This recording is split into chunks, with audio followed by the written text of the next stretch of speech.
Yes yes sir. Okay, चलिए फटाफट से आज हम इस चैप्टर को खत्म करेंगे। ठीक है, इसमें मेजरली 2-3 टॉपिक हैं, उनको खत्म करते हैं और खत्म करके फिर आगे की तरफ दौड़ते हैं, यानी कि कल हम जो है कोई नया चैप्टर पढ़ेंगे, राइट। तो आज मेजरली इसमें जो 2 टॉपिक बचे हुए हैं, एक तो हम ये पढ़ लेते हैं कि भाई डिटर्मिनेंट का डिफरेंशिएशन कैसे करते हैं। दूसरा हम पढ़ेंगे कि सिस्टम ऑफ इक्वेशन दिया हो उसको कैसे रिजॉल्व करते हैं। और एक आपका एलिमेंट्री रो ट्रांसफॉर्मेशन जो होता है वो बचा हुआ है, यानी 3 टॉपिक बचे हुए हैं और तीनों को हम खत्म करेंगे और समझने की कोशिश करना चीजों को, राइट।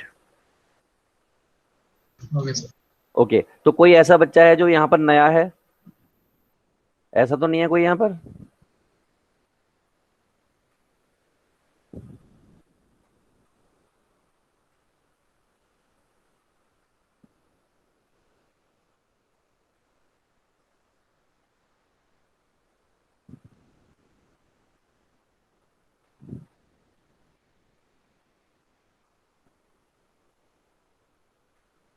क्या आप लोगों को शेयर हो गई है screen? Hello. Yes sir. Okay, चलिए सबसे पहले समझिए डिफरेंशिएशन ऑफ डिटर्मिनेंट। अब ये आप में से कितने लोगों को डिफरेंशिएशन आता है, नहीं आता है? मुझे लगता है कि आप लोगों को डिफरेंशिएशन आता होगा, क्योंकि 11th में आप लोगों ने लिमिट वाला चैप्टर पढ़ा होगा। याद है बच्चा पार्टी? Yes sir. तो वहां पे यस। डिफरेंशिएशन आपको हल्का फुल्का सिखाया गया होगा। तो जितना आपको सिखाया होगा दैट वुड बी इनफ। वो उतना ही उससे काम चल जाएगा, कोई दिक्कत वाली बात नहीं है। लेकिन इसमें डिफरेंशिएशन होता कैसे है? मान लीजिए एक डिटर्मिनेंट दिया गया है ये, और आपको इसका डिफरेंशिएशन करना है। तो डिफरेंशिएशन का मतलब होता है कि पहले डिटर्मिनेंट में पहली रो का कर दीजिए, फिर एक बार और लिखिए, फिर दूसरी रो का कर दीजिए, फिर एक बार और लिखिए, फिर तीसरी रो का कर दीजिए। जैसे कि एग्जाम्पल के तौर पे मैं कहता हूं कि मेरे पास एक डिटर्मिनेंट है कोई x y z, a B c, f x, g x और एच एक्स, ये मेरा एक डिटर्मिनेंट हो गया, राइट। अब मुझे इसका डिफरेंशिएशन करना है, यानी कि ए डैश करना है। तो सबसे पहले मैं क्या लिखूंगा? 3 डिटर्मिनेंट बनाऊंगा मैं। 3। तो मैंने यहाँ पे 3 डिटर्मिनेंट बना दिए। पहले वाले डिटर्मिनेंट में बाकी 2 रो सेम लिख दूंगा, कोई छेड़छाड़ इसके साथ नहीं करूंगा। तो मैंने लिख दिया, और ये यहाँ पर एच एक्स। दूसरे वाले डिटर्मिनेंट में पहला वाला सेम लिखूंगा, और तीसरा वाला सेम लिखूंगा, नहीं तीसरी रो सेम लिखूंगा, और जो बीच वाली रो है उसका डिफरेंशिएशन करूंगा। तीसरे वाले डिटर्मिनेंट में पहली 2 सेम लिख दूंगा, और तीसरे वाले करूंगा। तो जब इसका डिटर्मिनेंट करूंगा तो यहाँ पर अब x का डिफरेंशिएशन 1 होता है, y का y डैश होता है, और z का z डैश होता है। मैं ऐसे लिख दे रहा हूँ। यहाँ पर a का 0 हो जाएगा, b का 0 हो जाएगा, c का 0 हो जाएगा, क्योंकि ये कांस्टेंट टर्म होती है। यहाँ पर इसका f डैश x हो जाएगा, इसका g डैश x हो जाएगा, और इसका h डैश x हो जाएगा। तो इस तरीके से डिफरेंशिएशन हो गया। ठीक है, तो आपको इस तरीके से डिफरेंशिएशन करना होता है। सिमिलरली अगर कॉलम की फॉर्म में करना हो तो एक बार पहले कॉलम का कर दो, दूसरे डिटरमिनेंट में दूसरे कॉलम में कर दो, तीसरे डिटरमिनेंट में तीसरे कर दो। तो आपको हो सकता है ये बात ऐसे समझ ना आए, मैं क्वेश्चन प्लेस कर रहा हूं और आपको समझ आएगी। ठीक है, ये रहा क्वेश्चन सबसे पहले आपके सामने। मुझे इसका डिफरेंशिएशन करना है, तो इसका डिफरेंशिएशन करने का मतलब d y d x of what? Delta 1। अब डिफरेंशिएशन करेंगे तो एक सिंपल सी बात है, ये 3 into 3 का डिटर्मिनेंट है, तो 3 पार्ट में डिवाइड हो गया इस तरीके से। पहली रो का करेंगे तो पहली रो का इसका 1 आ जाएगा, इसका 0 आ जाएगा, इसका 0 आ जाएगा, और ये रहेंगे सेम। क्लियर? समझते जाइएगा, इस क्वेश्चन के खत्म होने के बाद मैं आपसे पूछूंगा। दूसरे कॉलम में यानी दूसरे डिटर्मिनेंट में ये आपका सेम रहने वाला है, और इसका डिटर्मिनेंट होगा तो ये 0 हो जाएगा, ये 1 हो जाएगा, ये 0 हो जाएगा, और ये रहेगा सेम। तीसरे वाले में जब हम जाएंगे तो ये x रहेगा, ये b रहेगा, ये b, ये a, ये x, ये b, ये आपका 0, ये आपका 0, और ये आपका 1। ये हो गया सबका डिटर्मिनेंट का डिफरेंशिएशन। देखिए इसमें मैंने पहली रो का डिफरेंशिएशन किया है, इसमें मैंने सेकेंड रो का डिफरेंशिएशन किया है, इसमें मैंने थर्ड रो का डिफरेंशिएशन किया है। चलिए डिफरेंशिएशन हो गया, अच्छी बात है। अब मैंने आप लोगों को सिखाया था एल बनाना, 100 आ जाए तो एल बनाते हो। तो आप देखिएगा, समझदारी से देखिएगा, ये वाली पार्टी खत्म हो गई, यहां पर देखिएगा ये वाली पार्टी खत्म हो गई। तो यानी कि एक बात तो बड़ी क्लियर हो गई कि यहां से जो बचा, यहां से बचा x b a x, plus यहां से क्या बचा तीसरे वाले में से? X b a x, plus ये जो तीसरा वाला है इसमें भी 2 जीरो दिखाई दे रहे हैं, लेकिन जब मैं इसमें शिफ्टिंग करूंगा, क्या करूंगा, इसको मैं इधर ले आऊं और इसको मैं इधर ले जाऊं, तो 2 जीरो साथ में आ जाएंगे। तो लेकिन ऐसा करने पर एक माइनस साइन बाहर आया होगा, मैंने आपको सिखाया है। फिर मैं रोज में ऐसी शिफ्टिंग कर दूं एक बार, तो ये ऊपर की तरफ चले जाएंगे यस 2 सर। जीरो। तो ये भी अल्टीमेटली एक्स बी और ए एक्स बन जाएगा। तो अगर ये ऐसा हो गया तो ये क्या हो गया, 3 times of x b a x. अब जरा थोड़ा सा फोकस करके देखिए सभी लोग, क्या ये चीज क्वेश्चन में कहीं गिवन है? देखो ध्यान से, 3, ये जो चीज है, ये वाली चीज जो है, ये क्वेश्चन में गिवन है, कहीं पर गिवन है x yes b sir. X. तो ये क्या हो गया, डेल्टा 2। तो ये आपका आंसर हो गया। तो चेक इट ऑप्शंस, कौन सा ऑप्शन इसमें से सही हो सकता है, बताओ मुझे। कौन सा हो बी सकता है? Option. B, b is the correct. तो प्यारे बच्चों, क्या आप लोगों को डिफरेंशिएशन करना आ गया? Yes sir. मैं सबसे सुनना चाहता हूँ कि हाँ आ गया। कुछ एक दो एक बच्चे बोलते रहते हैं, बाकी तो बोलते नहीं है। आ गया सर। भाव्य बेटा आ गया? Yes sir. ओके, भव्य को आ गया। राहुल अरोड़ा? राहुल? ओके, राहुल ने बता दिया यस। उसके बाद रजत बेटा आपको आ गया? Yes sir. ओके, सक्षम श्रीवास्तव? सक्षम?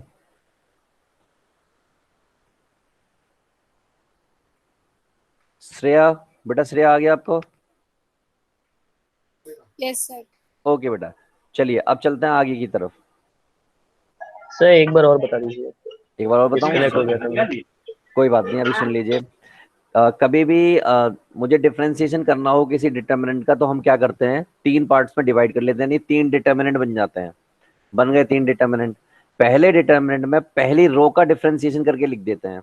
जैसे कि इसका मैं डिफरेंशिएशन करूं तो मुझे मालूम है 1 होता है, कांस्टेंट टर्म का 0 होता है, और इसका भी 0 होता है। तो देखिए पहले वाले में क्या आ रहा है, 1 0 0, लेकिन बाकी 2 रो मैंने सेम रिपीट कर दी है, ए एक्स बी ए ए एक्स। जब हम दूसरे डिटरमिनेंट में पहुंचे तो वहां पर पहली रो सेम रहती है और थर्ड रो सेम रहती है, लेकिन सेकंड वाले का, सेकंड रो का डिटरमिनेंट डिफरेंशिएशन करते हो तो देखिए ए का 0 हो जाएगा, देखिए इस ए का 0 हो गया, इस एक्स का 1 हो गया, इस बी का 0 हो गया। इसी तरीके से जब तीसरे वाले में जाएंगे तो पहली 2 रो सेम रहेंगे, तीसरे वाले का डिफरेंशिएशन हो जाएगा। फिर हमने गौर से रो देखा। वाइज डिफरेंशिएशन करेंगे सर। एग्जैक्टली, क्लियर है अब? Yes sir. ओके, चलिए अगर क्लियर है तो मैं आगे बढ़ता हूँ। अब आते हैं मल्टीप्लीकेशन ऑफ डिटर्मिनेंट पे। देखिए मल्टीप्लीकेशन जो है, रो रो का हो सकता है, जैसे 2 डिटर्मिनेंट दिए हैं, एक ये है और एक आपका ये है, ये 2 डिटर्मिनेंट दिए, इनकी मल्टीप्लाई करनी है। तो हो सकता है कि आप यहाँ से भी रो लें और यहाँ से भी रो लें। ऐसा भी हो सकता है यहाँ से रो लें और यहाँ से कॉलम लें। ऐसा भी हो सकता है कि आप यहाँ से कॉलम लें, यहाँ से रो लें। ऐसा भी हो सकता है कि यहाँ से भी कॉलम लें और यहाँ से भी कॉलम लें। सारे तरीके पॉसिबल हैं, राइट। चलिए, तो एक मैं आपको करके दिखा देता हूँ। इसको देख लीजिएगा, ये एक्चुअली लिखा क्या है। ये लिखा हुआ है, एक वर्टेक्स ये दे रखा है, एक कोऑर्डिनेट ये दे रखा है, एक कोऑर्डिनेट ये दे रखा है। तो यहाँ पर है L1, ये आपका M1, ये आपका N1, राइट। ये L2, M2, N2, L3, M3, N3। ये आपका आ गया डेल्टा। अब वो क्या कह रहा है, डेल्टा का स्क्वायर निकालो। डेल्टा का स्क्वायर का मतलब है कि इसी की मल्टीप्लाई इसी में कर देना, यानी कि L1, L2, L3, M1, M2, M3, N1, N2, N3, इसकी मल्टीप्लाई करनी है। अब पीछे जाके देखिए एक बार, देखिए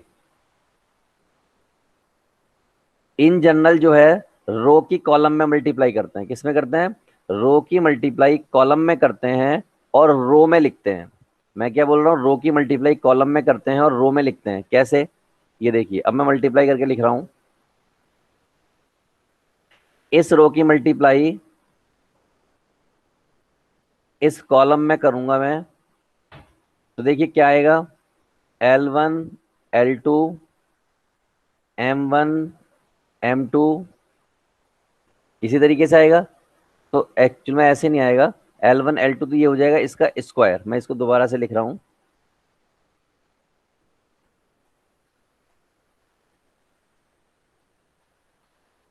देखिए जब L पहले वाले एलिमेंट की मल्टीप्लाई पहले वाले से हुई तो ये हो जाएगा L1 स्क्वायर, दूसरे वाले की दूसरे से होगी तो M1 स्क्वायर, तीसरे वाले से होगी तो N1 स्क्वायर।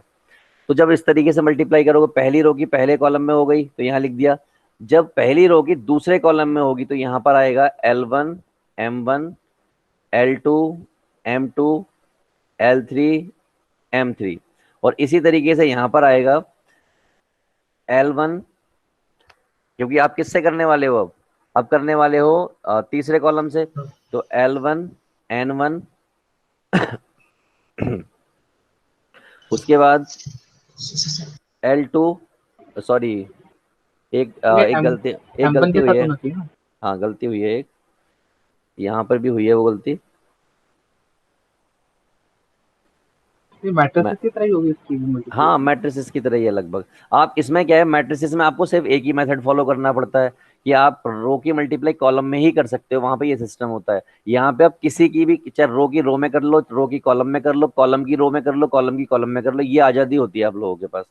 चलिए यहाँ करते हैं, L1 की मल्टीप्लाई होगी M1 से, तो यहाँ हो जाएगा L1 M1। दूसरा वाला M1 की मल्टीप्लाई L1 M1 हो गया, अब M1 M2 होगा, फिर N1 N3 होगा। मुझे यहाँ पे कुछ एरर लग रही है कहीं पर। सर आपने स्टार्टिंग में लिखा हुआ है L1 square plus M1 square. Sir वो तो L1 square plus M1 L2 होना चाहिए ना। हाँ देखो गलती क्या हुई, पता लग गया।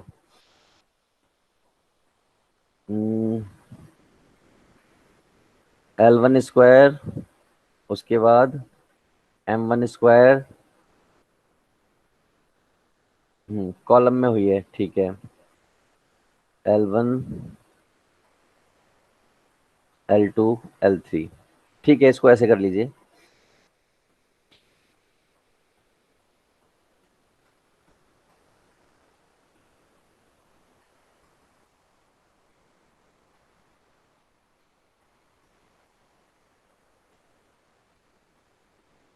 तो आप इसको ऐसे कर सकते हैं, अगर इस तरीके देखोगे, इसमें तो सारे राइट्स हैं आपके पास, कैसे भी किधर भी करते रहो मल्टीप्लाई, ऐसी कोई दिक्कत वाली बात तो है नहीं इसमें।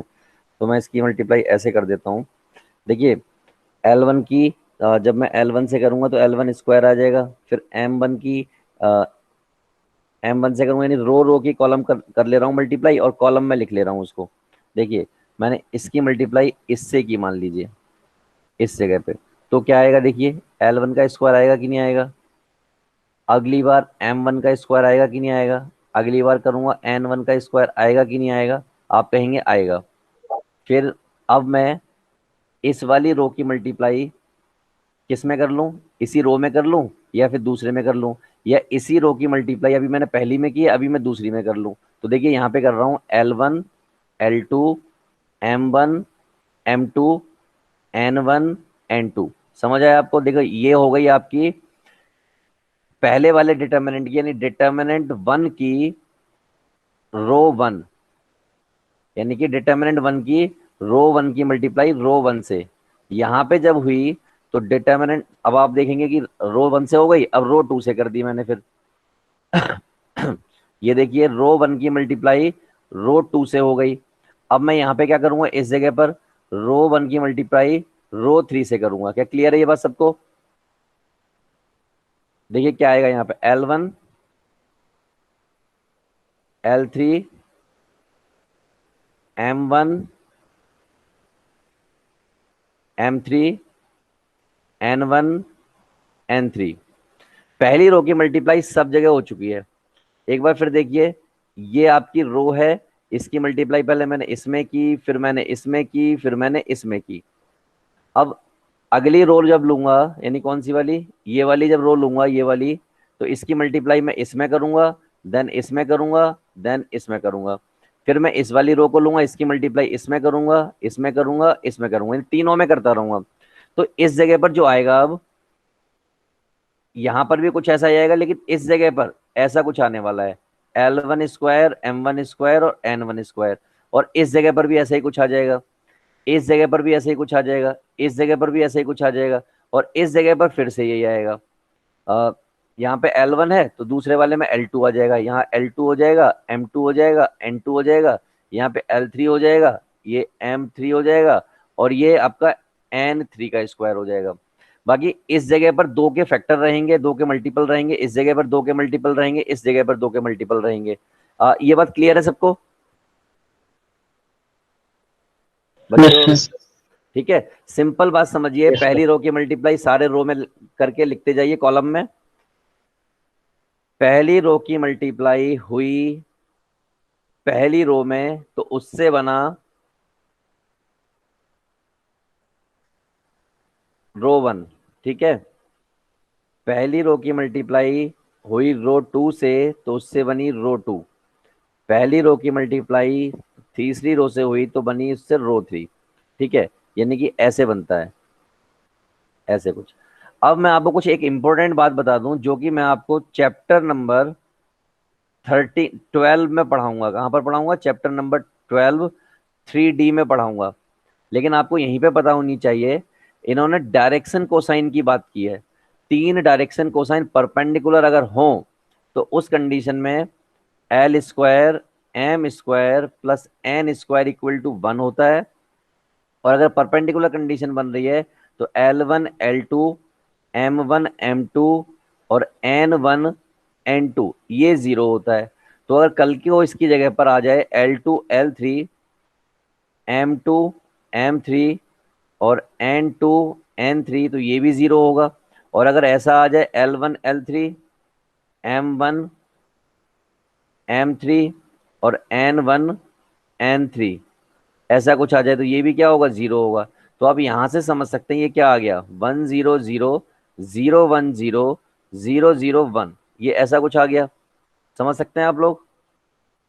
Yes sir. और इसका मतलब आप समझते हैं इसका डिटर्मिनेंट क्या आएगा? इसका डिटर्मिनेंट कितना आएगा बताओ? बताओ अभी किसी ने? 1 आएगा, One. बिल्कुल सही बात है। इसका डिटर्मिनेंट कर लेना, वो 1 आएगा। तो ये आपका आंसर हो गया। क्लियर है? इसका जो मेन कोर कॉन्सेप्ट है ये आपको 3D में मैं आपको डीप में समझाऊंगा। अभी आप सिर्फ इतना समझ के रखिए कि अगर आपको इतना पता है तो आपका क्वेश्चन हो जाएगा। क्लियर है बच्चों? Yes sir. चलो आगे की Yes, sir. तरफ, आगे की तरफ बढ़ते हैं। आपने ऐसी इक्वेशंस देखी होंगी अब तक, 2 वेरिएबल्स इक्वेशन देखी होंगी जहां तक है। 11th में भी आई थिंक 3 वेरिएबल्स इक्वेशन नहीं आई होंगी कहीं। अब आपको 3 वेरिएबल्स इक्वेशन मिल रही है, यहाँ पर कोई कांस्टेंट है ये, ठीक। तो सबसे पहले सिस्टम ऑफ लीनियर इक्वेशंस बोलते हैं इसे। अब लीनियर इक्वेशंस में दो तरह की इक्वेशंस होती हैं। एक तो ये इक्वेशन होती है जिसमें डी की कुछ वैल्यू होती है, तो ऐसी इक्वेशंस को हम नॉन होमोजीनियस इक्वेशन बोलते हैं। और एक ये इक्वेशन होती है जिसमें डी की वैल्यू 0 होती है, तो ऐसी इक्वेशंस को हम होमोजीनियस इक्वेशन बोलते हैं। तो बड़ा क्लियर रखिएगा माइंड में कि जहां पर कांस्टेंट टर्म ना हो वहां पर हम होमोजीनियस बोलते हैं, जहां पे कांस्टेंट टर्म हो वहां पर हम नॉन होमोजीनियस बोलते हैं। इतना याद रखिएगा। और मैं आप लोगों के लिए मेहनत करके लाया हूं आज ताकि टाइम कम से कम खर्च हो। तो देखिए, अगर ये इक्वेशन आपकी है और इनसे आपको डेल्टा बनाना हो, क्या बनाना हो? डिटर्मिनेंट बनाना हो। डेल्टा बोले तो डिटर्मिनेंट बनाना हो। तो इन इक्वेशन से अगर मुझे डिटर्मिनेंट बनाना हो यानी ए बनाना हो या फिर डेल्टा बनाना हो तो सिंपली ऐसे बन सकता है A1 A2 A3 B1 B2 B3 C1 C2 C3।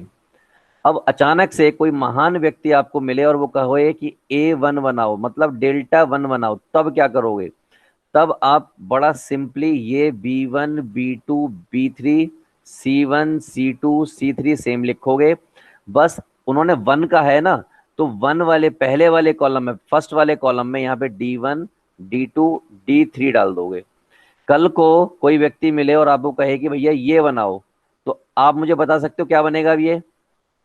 Sir अपना फर्स्ट कॉलम सेम रखेंगे, सेकंड कॉलम में डी लिख देंगे। बिल्कुल सही बात है, यहाँ पर ये हो जाएगा। बाकी आप यहाँ पर A1 A2 A3 C1 C2 C3। अब कोई बच्चा मुझे बताओ कि अगर मैं आपसे पूछ लूं कि ये बनाओ तो क्या करोगे? जल्दी से बताओ। थर्ड कॉलम में लिख देंगे डी।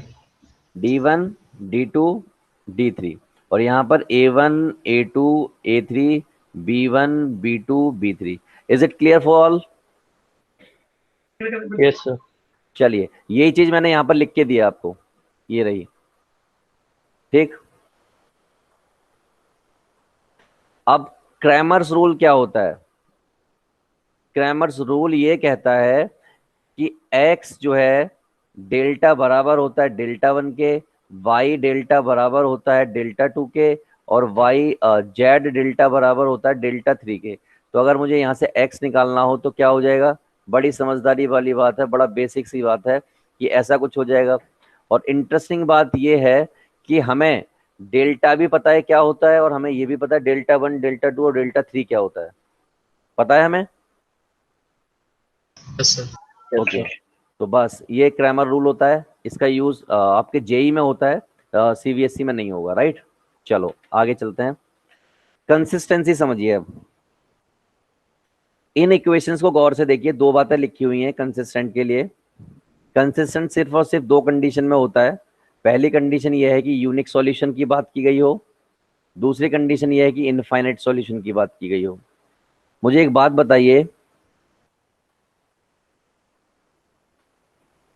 सॉल्यूशन का मतलब क्या होता है, कोई मुझे बताएगा? Solution value of x y z. दो, एक इंटरसेक्ट करेंगे। लाइन ये थी, एक लाइन ये थी, तो ये जो पॉइंट होगा ये क्या हो गया? सॉल्यूशन। सॉल्यूशन हो गया। अब यहाँ से एक्स वाई की वैल्यू मिल सकती है, अगर 3D प्लेन है तो एक्स वाई जेड की वैल्यू मिल सकती है, राइट। ओके, अगर मैं कहूँ कि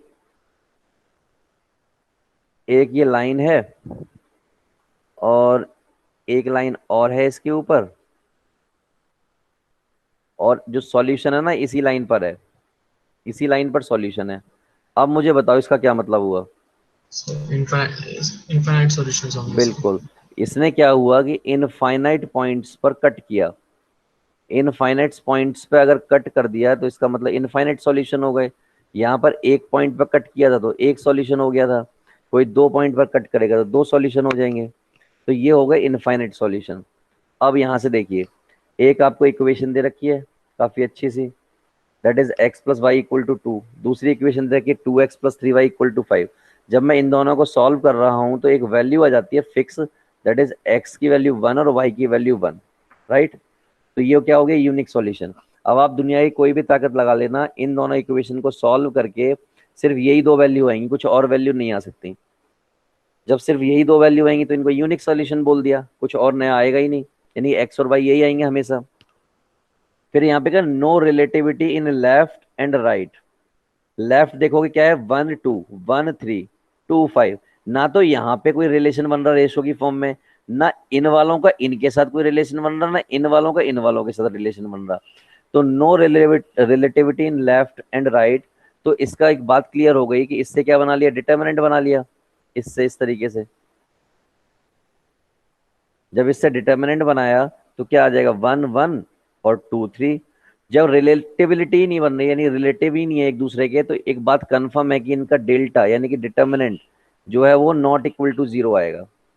लेकिन अगर रिलेटिविटी होती तो ये इक्वल टू 0 आ जाता। जैसे इनफाइनिटी के केस में देखिए, देखिए आप यहाँ पे गौर से देखिए, ये लिखा हुआ है 1, ये लिखा हुआ है 3, ये लिखा हुआ है 1, ये लिखा हुआ है 3, लास्ट वाला भी देखिए ऐसे कुछ लिखा हुआ है।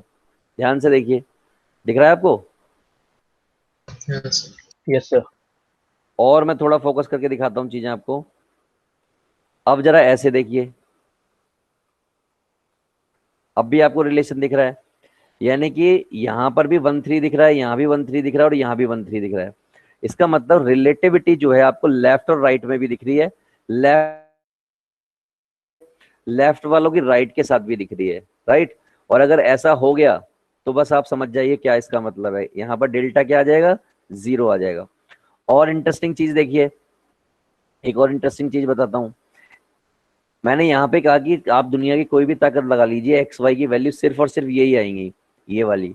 लेकिन यहाँ पर ऐसा नहीं है। अगर आप x की वैल्यू 1 डाल देते हो तो y की वैल्यू 0 डालने पर ये प्रूव हो जाएगा। इसका मतलब ये भी वैल्यू हो सकती है। अगर आप x की वैल्यू 2 डाल देते हो और y की वैल्यू -1 डाल देते हो तो ये भी आपकी वैल्यू हो सकती है। x की वैल्यू 3 डाल देते हो और y की वैल्यू -2 डाल देते हो तो ये भी आपकी वैल्यू है, 0 और 1 डाल दो तो ये भी आपकी वैल्यू है। यानी ये सारी वैल्यू इसको क्या कर रही हैं, सेटिस्फाई कर रही हैं। और अगर इतनी सारी वैल्यू सेटिस्फाई कर रही हैं तो इसका मतलब ये हुआ दुनिया में और भी ऐसी बहुत सारी वैल्यू हो सकती हैं जो इसको सेटिस्फाई कर सकती हैं। Right, am I right? Yes Yes, sir. sir. और अगर ऐसा हो गया तो इसका मतलब क्या हो गया, इसका मतलब इनफाइनाइट हो गया। राइट, अब इनफाइनाइट केस में क्या होगा भाई, डेल्टा, डेल्टा कैसे बनेगा, 1 1 3 3, डेल्टा निकाल के देखिए कितना आया, 0। इसका मतलब एक बात कंफर्म हो गई, डेल्टा आएगा 0। अब डेल्टा 1 निकाल के देखिए, डेल्टा 1 कैसे आता है आपको मालूम है, मैंने सिखाया डेल्टा 1 बनाना। भाई डी वाली वैल्यू यहाँ रख दीजिए और ये वाली वैल्यू सेम रहने दीजिए, तो समझदार आदमी कहेगा ये भी 0 आएगा, समझदार इंसान तो कहेगा ये भी 0 आएगा और ये भी 0 आएगा, यानी तीनों 0 आ गए। तो जब डेल्टा भी 0 आ जाए, डेल्टा 1 डेल्टा 2 डेल्टा 3 भी 0 आ जाए, तो इस केस में आप कहते हैं infinite solution. Is it clear? क्या क्लियर Yes, है sir. बच्चों सबको? Yes sir. ओके, अब थोड़ा और डीप चलते हैं। आपको अब तक जो मैंने क्लियर कराया है, सिंपल आपको ये याद रखना है कि यूनिक सॉल्यूशन और इनफाइनाइट सॉल्यूशन की बात की गई है। यूनिक सॉल्यूशन में डेल्टा नॉट इक्वल टू 0 होता है, इनफाइनाइट सॉल्यूशन में डेल्टा इक्वल टू 0 होता है, उसके साथ साथ में डेल्टा 1 डेल्टा 2 डेल्टा 3 भी 0 होते हैं। यूनिक सॉल्यूशन का मतलब होता है सिर्फ और सिर्फ only one solution. Infinite solution का मतलब होता है दो या दो से ज्यादा सॉल्यूशन आपको जहां पर मिले, राइट, यानी मल्टीपल सॉल्यूशन जहां मिले। रिलेटिविटी मैंने बता दी, यूनिक सॉल्यूशन अगर होगा तो ना लेफ्ट की राइट से कोई रिलेटिविटी होगी, ना लेफ्ट की लेफ्ट से होगी, ना राइट की राइट से होगी। लेकिन अगर इनफाइनाइट सॉल्यूशन यानी कि डेल्टा इक्वल टू 0 आएगा ही तब जब वहां रिलेशन बन रहा होगा, रिलेटिविटी होगी। करेक्ट? अब ये यस सर। देखिए ये पेज मैंने आप लोगों के लिए लिखा था आज मॉर्निंग में बैठ के, ताकि चीजें आपको और ज्यादा आसान लगे। तो मैं सिर्फ यहाँ पे सिर्फ और सिर्फ एक बात बताऊंगा, note point. We can tell delta equal to 0 और delta equal not equal to 0। हम सिर्फ ऑब्जर्वेशन से बता सकते हैं कि डेल्टा उसका 0 आएगा या नहीं आएगा। जैसे आप देख रहे हो ये मैच कर रहे हैं, ये दो मैच कर रहे हैं, इनको जब आप रिलेशन बनाओगे तो ये भी मैच कर जाएंगे। तो ऐसे सब में डेल्टा क्या आ जाएगा, 0 आ जाएगा। तो मैंने जस्ट फॉर जेई पर्पज से बता दिया है कि जब आप इसको चेक करोगे तो आपका आ जाएगा। अब मन में सवाल आता है कि सर आपने यूनिक सॉल्यूशन बता दिया, इनफाइनाइट सॉल्यूशन बता दिया, किसके लिए, कंसिस्टेंट के लिए। किसके लिए बताया था, कंसिस्टेंट के लिए, राइट। तो सर इनकंसिस्टेंट भी तो होता होगा कहीं पर, होता होगा नहीं होता होगा? Yes Yes. तो चलिए इनकंसिस्टेंट देख लेते हैं। इनकंसिस्टेंट का मतलब होता है इनकंसिस्टेंट या नो सॉल्यूशन, दो बातें होती हैं। अब मैंने दो इक्वेशन आपके सामने लिखी बड़ी सुंदर सी। अब दोनों इक्वेशन में आप पूरी ताकत लगा लीजिए, मुझे एक्स की और वाई की वैल्यू निकाल के दिखा दीजिए। क्या निकाल सकता है कोई बच्चा?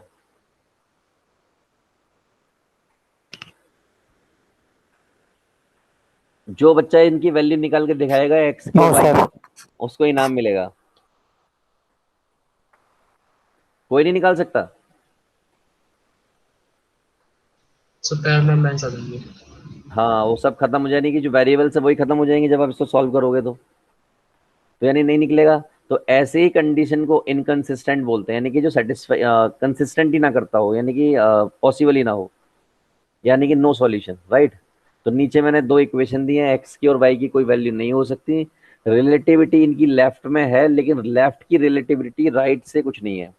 यानी कि आप देख रहे हो 1 3 यहाँ तो दिख रहा है, लेकिन इससे कोई लेना देना नहीं है, यानी लेफ्ट की रिलेटिविटी राइट से नको, यहाँ पे कोई रिलेटिविटी नहीं है। तो भैया डेल्टा तो 0 आ जाएगा, लेकिन डेल्टा 1 डेल्टा 2 ये 0 नहीं आएंगे। क्या 0 नहीं आएगा, डेल्टा 1 डेल्टा 2 0 नहीं आएंगे। क्लियर है? तो अब तक आपने जो सीखा, जो अब तक हमने सीखा, उसको मैं एक बार समराइज करना चाहता हूं। हमने दो चीजें सीखी, एक कंसिस्टेंट के बारे में बात की, एक इनकंसिस्टेंट के बारे में बात की।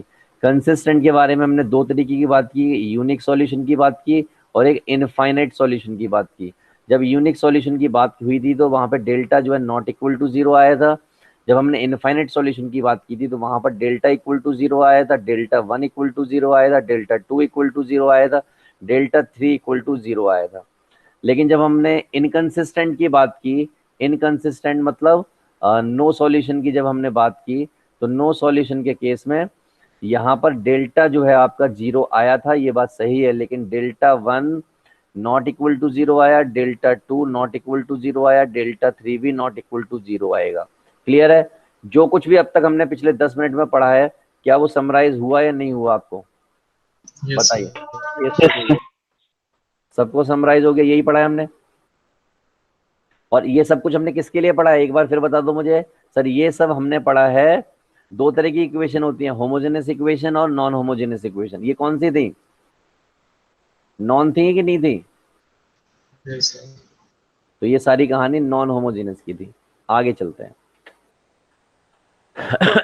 इसी चीज को मैं थोड़ा सा और क्लेरिफाई कर रहा हूं, समझिएगा। सिस्टम ऑफ इक्वेशन की बात कर रहे हैं। सिस्टम ऑफ इक्वेशन दो चीजों में टूट जाता है, एक नॉन होमोजेनस में और एक होमोजेनस में। एम आई राइट बच्चा party? Am I yes sir. Right? Okay. Yes sir. तो ये आपका हो गया होमोजेनस जहां पे डी की जगह पर 0 होता है। ये आपका हो गया नॉन होमोजेनस जहां पर D1 D2 D3 होता है। राइट? बोलो हाँ। Yes sir. Yes sir. अब हमने नॉन होमोजेनस पढ़ा है उसमें, तो उसमें हमने यूनिक सॉल्यूशन पढ़ा सबसे पहले, जहाँ पे डेल्टा नॉट इक्वल टू 0 होता है। फिर हमने इनफाइनाइट सॉल्यूशन पढ़ा, जहाँ पे डेल्टा इक्वल टू 0 होता है, डेल्टा 1 भी 0 होता है, डेल्टा 2 भी 0 होता है, डेल्टा 3 भी 0 होता है। फिर हमने नो सॉल्यूशन पढ़ा था, जिसमें डेल्टा इक्वल टू 0 होता है, लेकिन delta 1 delta 2 delta 3 at least one of them 0। आपने देखा था ये 0 नहीं आए थे, ये 0 नहीं आए थे। तो मैं इसको, क्योंकि मैंने कहा और डीप जा रहे हैं, तो मैं यहाँ पे कहता हूँ कि कम से कम एक तो नॉट इक्वल टू 0 होगा ही होगा, कम से कम एक। ठीक है? अब हम इधर बात कर रहे हैं होमोजीनस की, जहां पर डी जो है 0 होता है, यानी कि D1 D2 D3 0 होता है। तो जो यूनिक सॉल्यूशन होता है, इसका एक और नाम होता है। जैसे आप लोगों के नाम है ना, जैसे सक्षम है, तो सक्षम का नाम कुछ और होगा, घर पर कुछ होगा ना, चिंटू पिंकू कुछ इस तरीके का नाम होगा, या होते नहीं है। विराट कोहली है, विराट कोहली का नाम किसी को मालूम है? घर का नाम क्या है? ठीक है। चीकू। हाँ बिल्कुल सही। तो चीकू उसका नाम है। तो उसी तरीके से सबके कुछ खाने पीने का नाम होता है ना, घर का जो नाम होता है। तो यूनिक सॉल्यूशन का एक और नाम होता है, जिसे बोलते हैं ट्रावियल सॉल्यूशन या फिर जीरो सॉल्यूशन। राइट? तो क्वेश्चन जो है ये दे के पूछा जाता है, ये दे के या फिर ये दे के। इनफाइनाइट सॉल्यूशन का भी एक नाम होता है नॉन ट्रिवियल सॉल्यूशन और नॉन जीरो सॉल्यूशन। तो यूनिक सॉल्यूशन चाहे वो होमोजीनस में हो चाहे वो नॉन होमोजीनस में हो, डेल्टा उसमें नॉट इक्वल टू 0 ही होता है। Is it clear? Yes clear है? सर। इनफाइनाइट सॉल्यूशन में डेल्टा 0 ही होता है, चाहे वो होमोजीनस में हो चाहे वो नॉन होमोजीनस में हो। क्या क्लियर है सबको? यस। अब एक बात बताइए, हमने यहाँ पे तीन चीजें पढ़ी, तो यहाँ पे इनफाइनाइट के साथ बहुत कुछ जुड़ा हुआ था राइट वाले में। राइट वाले में यानी कि नॉन होमोजीनियस में बहुत कुछ जुड़ा हुआ है, जबकि इसमें तो सिर्फ इतना बोल दिया, बात खत्म हो गई। तो मैं कहना चाहता हूं, जब यहाँ पे कांस्टेंट वाली टर्म है ही नहीं, तो फिर ये D1 डेल्टा 1 डेल्टा 2 डेल्टा 3 हो ही नहीं सकता। यहाँ पर था इसलिए था। तो आप याद कैसे रखोगे कि जहां पर होगा 3 की बात करोगे, जहां पर नहीं होगा वहां पे बात नहीं करोगे। क्लियर है? क्लियर है? Yes sir. Yes sir. तो अभी मैं जब आपके सामने क्वेश्चन प्लेस करता जाऊंगा इसके, तो आपको और ज्यादा आइडिया लगता जाएगा। राइट? तो चलिए, पहला क्वेश्चन मैंने आपके सामने रखा है। तो इक्वेशन को मारो गोली। सबसे पहले इसमें सबसे काम का वर्ड ढूंढिए, क्या है सबसे काम का वर्ड? इक्वेशन तो बाद में देख लेंगे, सबसे काम का वर्ड ढूंढिए क्या है। पहली चीज तो ये है इस इक्वेशन में कि ये मुझे ये बताइए कि होमोजीनस है नॉन होमोजीनस है। Non homogeneous. क्योंकि हमने क्या सीखा है कि जहां पर D1 D2 D3 जैसी कांस्टेंट टर्म दे रखी होती है वो नॉन होमोजीनस होती है, ये हमने सीखा है। तो एक बात क्लियर हो गई कि भैया ये सामान जो दिया है नॉन होमोजीनस दिया है। और अगर नॉन होमोजीनस दिया है तो इसका मतलब यहाँ पर डेल्टा 1 डेल्टा 2 डेल्टा 3 की बात हो सकती है। एक बात ये कंफर्म हो गई। दूसरी बात, एक और इंपॉर्टेंट वर्ड इसमें छुपा हुआ है जो आपको नहीं पता, ढूंढो कहां पर है। एक और बहुत इंपॉर्टेंट वर्ड है, ढूंढो। Sir more than 2 More solution than two मतलब solutions. इनफाइनाइट। बिल्कुल शाबाश। मैंने बोला था कहीं पर मोर देन 2 सॉल्यूशन। मैंने कहीं पर बात की थी कि अगर एक से ज्यादा सॉल्यूशन यानी 2 से ज्यादा सॉल्यूशन है तो उसको हम क्या बोलते हैं? याद करो, जो लाइन 2 से ज्यादा पॉइंट पर काटती है उसको क्या बोलेंगे? Non trivial. इनफाइनाइट सॉल्यूशन की बात की थी हमने। मैंने आपको लाइन बना के बताई थी कहीं पर, एक लाइन है, दूसरी लाइन है, तीसरी लाइन भी वहीं से निकल जाए तो बहुत सारे पॉइंट पर काट गई तो उसे क्या बोलते हैं? इनफाइनाइट बोलते हैं। क्या बोलते हैं? इनफाइनाइट। बोलते हैं कि नहीं बोलते? Yes. और ये क्या है? उसने कहा है more than 2 solution. More than 2 solution का मतलब हो गया इनफाइनाइट बोल रहा है वो हिंदी में। क्या बोल रहा है? इनफाइनाइट। और नॉन होमोजीनियस में इनफाइनाइट क्या होता है कि डेल्टा भैया इक्वल टू 0 होगा, डेल्टा 1 इक्वल टू 0 होगा, डेल्टा 2 इक्वल टू 0 होगा, डेल्टा 3 इक्वल टू 0 होगा। क्या यही मतलब होता है कि नहीं होता? Yes, sir. नॉन होमोजीनियस और इनफाइनाइट की कहानी ये मैंने आपको बताई है। क्लियर है दोस्तों? तो अगर ये बात क्लियर है यस दोस्त, तो इसका मतलब डेल्टा इक्वल टू किसके बराबर होगा? जल्दी से बता दो मुझे। 1 1 3 1 2 2 1 3 लैम्डा। ठीक। डेल्टा 3 बताएगा कोई मुझे? डेल्टा 3, मैं डेल्टा 3 पूछना चाहता हूं। तो डेल्टा 3 क्या होगा? 6 tan म्यू। और क्या होगा? 1 1 3। अब मन में सवाल आ रहा होगा आपके कि सर आपने डेल्टा 3 क्यों लिया, डेल्टा 1 की बात क्यों नहीं की, या डेल्टा 2 की बात क्यों नहीं की? किसी के मन में सवाल आया ये? भाई एक बात तो कंफर्म है, तीनों इक्वल टू 0 होंगे।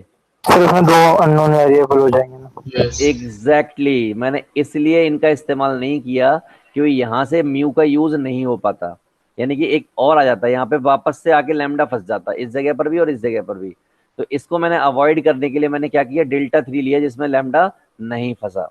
अब मैं इसको सॉल्व कर रहा हूँ। देखिए मेरे हिसाब से क्या आना चाहिए? ये 0 आना चाहिए क्योंकि इनफाइनाइट सॉल्यूशन है। तो मैंने क्या किया, जो डिटर्मिनेंट का जुगाड़ मैंने आपको सिखाया था, जुगाड़ क्या कहता है भैया? नीचे की तरफ आ जाओ तो हो जाएगा 2 लैम्डा प्लस 9 प्लस 2 माइनस ऊपर की तरफ चले जाओ 6 प्लस 6 और प्लस लैम्डा। सारा सॉल्व किया, ये सब क्या होगा? इक्वल टू 0 होगा। तो भैया 2 लैम्डा और 1 लैम्डा तो क्या हो गया? लैम्डा। ये आपका 12 है और ये आपका 11 है तो क्या हो गया? माइनस का 1 इक्वल टू 0। तो लैम्डा की वैल्यू कितनी आ गई? यहाँ से 1 आ गई। इस भाई को भी सॉल्व कर लो भैया, ये तो नाराज हो जाएगा नहीं तो, सॉल्व नहीं करोगे तो। 1 2 2 यहाँ पे जब सॉल्व करोगे डेल्टा 3 तो ये क्या आने वाला है? ये आ जाएगा 2 म्यू। इसको करोगे तो क्या आ जाएगा? ये आ जाएगा आपका 10 30। और लास्ट वाला करोगे तो आ जाएगा 12 माइनस 6 × 8 = 18 × 2 = 36 माइनस ये हो गया, फिर आपका हो जाएगा 20 और लास्ट वाला हो जाएगा आपका 2 1 1 माइनस म्यू इक्वल टू 0। क्या आप यहाँ से म्यू की वैल्यू निकाल लोगे? Yes, sir. Yes sir. भाई इन दोनों का इंतजाम किया तो क्या बचेगा? माइनस का 6 बचेगा, ये प्लस के 12 हैं, ये दोनों मिला के माइनस के 24 हो गए इक्वल टू 0। 24 भी नहीं, वो म्यू है ये तो ये 20 हो गए। ठीक। म्यू को थोड़ा सा और देख लो, ये हो गया 20 और 6 26 प्लस 12 इक्वल टू 0। तो म्यू इक्वल टू कितना हो गया? यहाँ से आपका 4 बचा ना, 4 और 1 इतना हो गया। M I right? Yes, sir. Okay. तो आपको क्या निकालना था इस क्वेश्चन में? लैम्डा की और म्यू की वैल्यू निकालनी थी, जो कि आपने निकाल दी है। तो lambda equal to 1 and mu equal to 14 for what? Infinite solution के लिए। क्या करने के लिए? इनफाइनाइट सॉल्यूशन के लिए। अब आप चाहो आप लैम्डा डाल देना इन इक्वेशन में, और जब आप इनको सॉल्व करोगे तो आपको मैनी सॉल्यूशन मिल जाएंगे, मैनी। राइट? तो आपको कैच करना आ गया क्वेश्चन को? कैसे क्वेश्चन कैच करते हैं? Yes sir.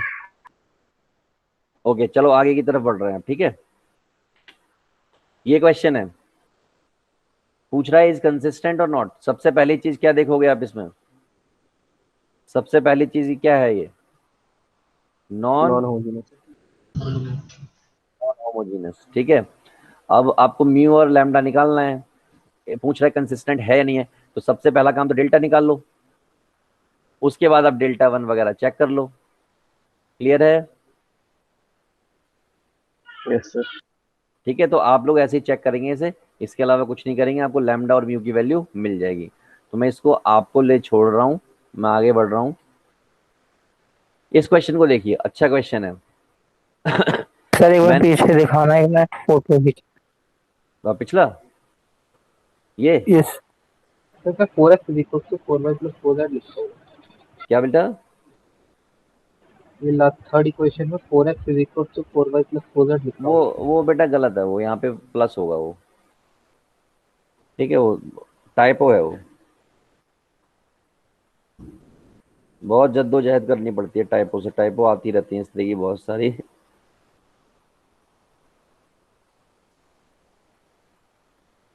हो गया बेटा नोट? Yes sir. ठीक है, तो अगले पर चलते हैं। ये क्वेश्चन है, क्वेश्चन क्या है, x plus 4y minus 2z equal to 1, x plus 7y minus 5z equal to beta, और x plus 5y plus alpha z equal to 5 has line and intersection.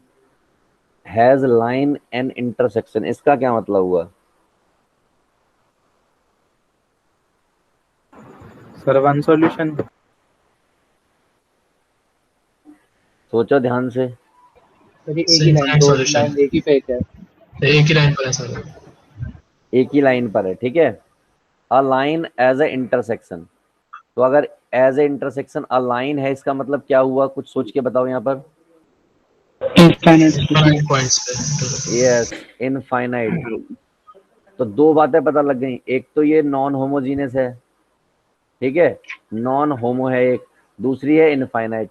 तो नॉन होमो इनफाइनाइट का case क्या होता था, delta equal to zero, delta one equal to zero, delta two equal to zero, delta three equal to zero, यही बातें होती थी।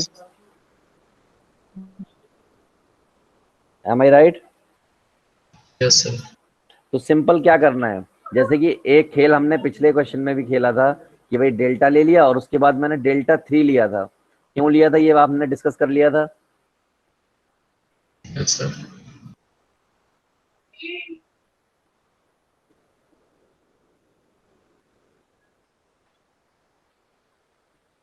यहाँ पे हालांकि आप कोई सा भी ले सकते हो, कोई रोकने आने वाला नहीं है आपको। और आपको मालूम है क्या होगा, ये जीरो होगा, तो यहाँ से क्या आ जाएगा, अल्फा आ जाएगा, राइट। अल्फा की वैल्यू आप यहाँ पे प्लेस कर दोगे, तो यहाँ से ये भी जीरो होगा, यहाँ से क्या आ जाएगा, बीटा आ जाएगा। और जब आपका अल्फा अल्फा और बीटा दोनों आ गया, आपको क्या बताना होगा, अल्फा प्लस बीटा बताना होगा। तो आप बता सकते हो क्या,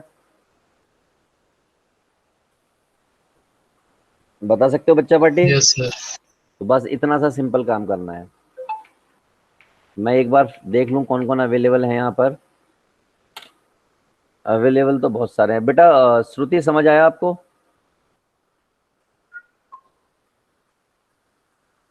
यस सर। ओके, आज कुछ बच्चे ऑफ पर है मुझे लगता है, दिखता है। अच्छा दिखता बेटा, आपको समझ आया? Yes sir. Divyanshi, yes sir. Kunal, yes sir. Okay. ऐसा कोई जिसको समझ ना आया हो, ऐसा कोई भाई, कोई तो होगा। सबको आ गया, चलो ठीक है फिर। क्वेश्चन सामने लिखा हुआ है, इंपॉर्टेंट पॉइंट पकड़ो इस क्वेश्चन में से। सबसे इंपॉर्टेंट पॉइंट आपने क्या पकड़ा, यानी मूल मंत्र पकड़ो सबसे पहले। इस क्वेश्चन में क्या है मूल मंत्र, पहला मूल मंत्र बताओ क्या है। देखो ध्यान से इसको, होमोजीनियस। बिल्कुल सही बात। पहली बात है कि ये होमोजीनियस है। दूसरी जरूरी बात पकड़ो, इनफाइनाइट सॉल्यूशन। कहीं पर लिखी है कोई जरूरी बात, infinite solution sir. Infinite solution. यानी कि दो चीजें पता लग गई कि एक तो होमोजीनस होगा और एक इनफाइनाइट सॉल्यूशन होगा। इनफाइनाइट सॉल्यूशन क्या होता है? Delta equal 0। और अगर डेल्टा इक्वल टू 0 होता है तो बड़े बड़े शहरों में छोटी छोटी बातें कैसे की जाती हैं? ऐसे 1 0 ए 1 0 0 0 1 इक्वल टू 0। क्या क्लियर है सबको? हो जाएगा सॉल्व? यस क्योंकि ये इक्वेशन को ध्यान से देखिए, x plus a y plus 0 z equal to 0। इस इक्वेशन को ध्यान से देखिए, 0x plus y plus a z equal to 0। इस इक्वेशन को भी ध्यान से देखिए, ax plus 0y plus z equal to 0। इससे मैंने उठा के ये वाला डिटरमिनेंट बनाया है। M I right? बोलो भाई, कुछ तो बोलो। Yes sir. तो हो जाएगा यस अब? सर। हो जाएगा? Yes sir. Yes sir. चलो सर एक चीज अगले, समझ नहीं आई। बताओ। सर जैसे वहां पे लिखा था has a line as intersection, तो अगर हम तीन लाइन का अगर एक यूनिक सॉल्यूशन कर दें और उससे एक और लाइन पास करा दें तो उनके उसके बाद भी तो एक लाइन होगी जो इंटरसेक्ट कर रही होगी उन तीनों लाइनों को। बिल्कुल सही बात है। अगर तो कोई लाइन, उसका मतलब इनफाइनाइट कैसे हुआ? वो तो यूनिक पे भी हो गया। नहीं, वो उन्होंने कहा था उसी के ऊपर है वो लाइन, एक ही लाइन है वहां पर, उन्होंने ये कहा था, यानी कि अल्टीमेटली एक ही लाइन बन रही है, उन्होंने ये कहा था। अब पढ़ो उस क्वेश्चन को दोबारा, बनी वहां पे एक लाइन रही है, ऐसा उन्होंने कहा था। और आपको जब उसकी लैम्डा की और उसकी वैल्यू निकाल लोगे ना, और वो इक्वेशन में प्लेस करके देख लेना, आपको अपने आप दिख जाएगा कि रेशोज की फॉर्म में इक्वेशन कन्वर्ट हो जाएगी। भाई एक के ऊपर एक लाइन है, इसका मतलब क्या हो गया? कोलिनियर हो गई, नहीं हो गई वो लाइन? हेलो? सर तीन लाइनें दे रखी थी और उसके बाद स्टेटमेंट लिख रखी थी कि has a line as intersection. Hmm. बस यही तो दे रखा है। एक मिनट वापस चलते हैं। Has a line as intersection then alpha plus beta. पढ़ो इस क्वेश्चन को, सेंस निकालो नीचे वाली लाइन का। Has a line as a intersection, एक लाइन है वो एज ए इंटरसेक्शन है इन तीनों की। अब मैं आपको बताता हूं, मैं ऐसे नहीं बताऊंगा, मैं आपको फिगर बना के दिखाता हूं। देखिए, ये तीन प्लेन है, मैंने एक प्लेन बना लिया ऐसे कुछ, ये मेरा एक प्लेन है, ठीक। एक मेरा और प्लेन है यहाँ पर कुछ इस तरीके का, और एक मेरा और प्लेन है कुछ इस तरीके का। क्योंकि ये तीन वाला 3D वाला प्लेन बनेगा ना यहाँ पे, तीन वेरिएबल की कहानी है। अब इन तीनों का इंटरसेक्टिंग पॉइंट कहाँ हो सकता है, मुझे बताओ जरा, क्या वो ये होगा कि नहीं होगा? Yes sir. तो इसीलिए मैं ये कह रहा हूँ कि वो एक लाइन होगी और इनफाइनाइट सॉल्यूशन दे रही होगी।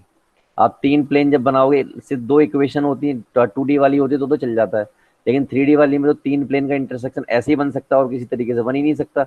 और अगर बनेगा तो फिर वो तीनों को क्रॉस करती हो जाएगी, यानी कि स्ट्रीम लाइन से जाएगी इससे, और इसलिए वो क्या हो जाएगा, तो ये इसकी फिगर बन सकती है, ठीक है। सर तो हमने इन तीन प्लेन्स की इक्वेशन को हम्म। ये इनफाइनाइटली मैनी सॉल्यूशन देंगे इन तीन, हाँ, ये तीन प्लेन की इक्वेशंस। आप खुद ही सोचिए कि ये तीन प्लेन है, तीन प्लेन कैसे इंटरसेक्ट कर सकते हैं एक ही लाइन यस पे? सर, हाँ तो वो इनफाइनाइटली मैंने दे देंगे। इनफाइनाइट दे देंगे वो। Is it clear? यस अब सर। ओके, चलिए आगे बढ़ जाते हैं। तो जैसे इनको डाउट था, इन्होंने पूछा, बाकी लोग भी पूछा करो। चलिए, ये क्वेश्चन हो गया था आपका, अगला क्वेश्चन देख लेते हैं।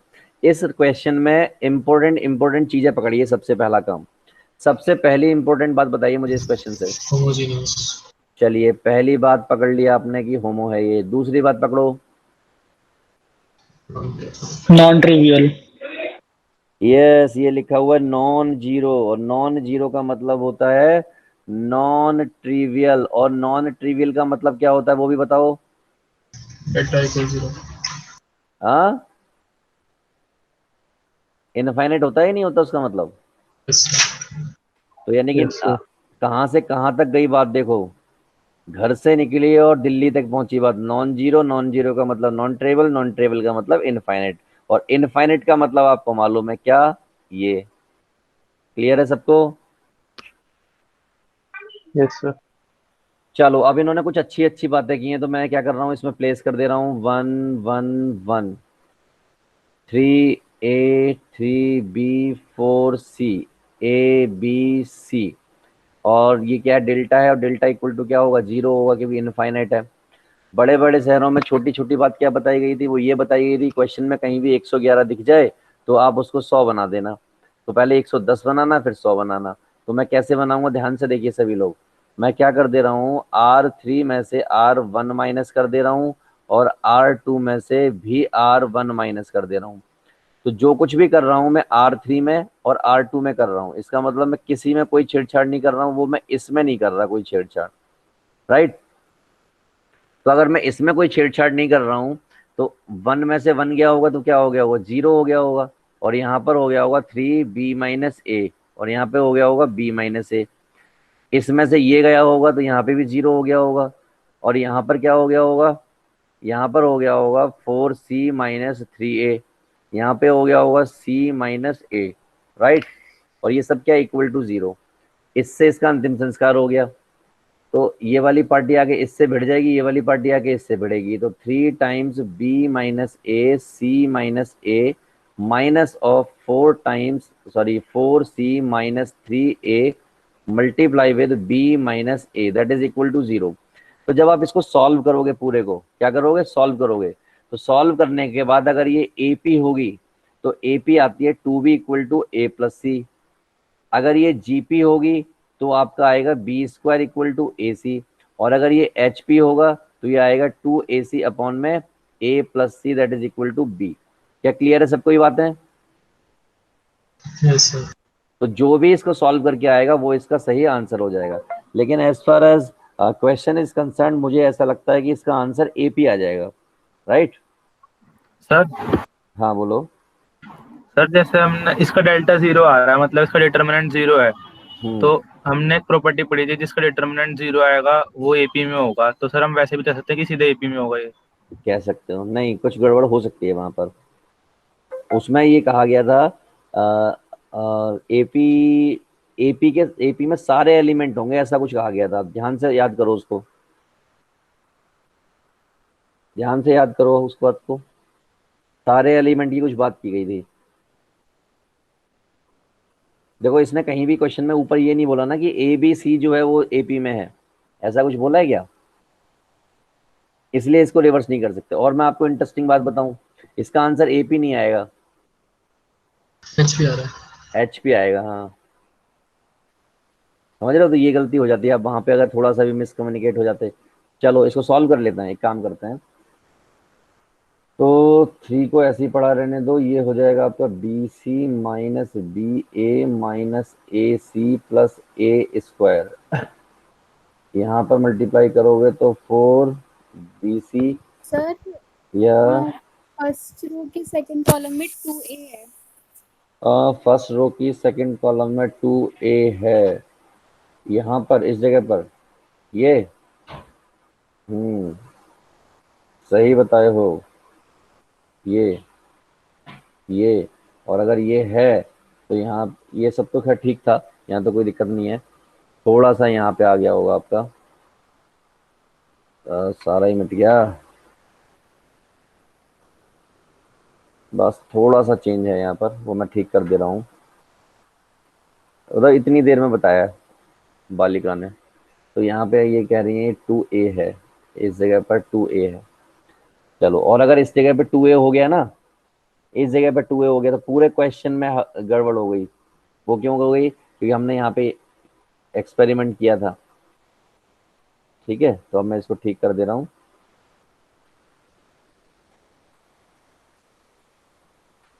तो अब आप 3B - 2A कर लीजिए, 3B - 2A, यहाँ पर 4C - 2A कर लीजिए, यहाँ पे B - A कर लीजिए, और B - A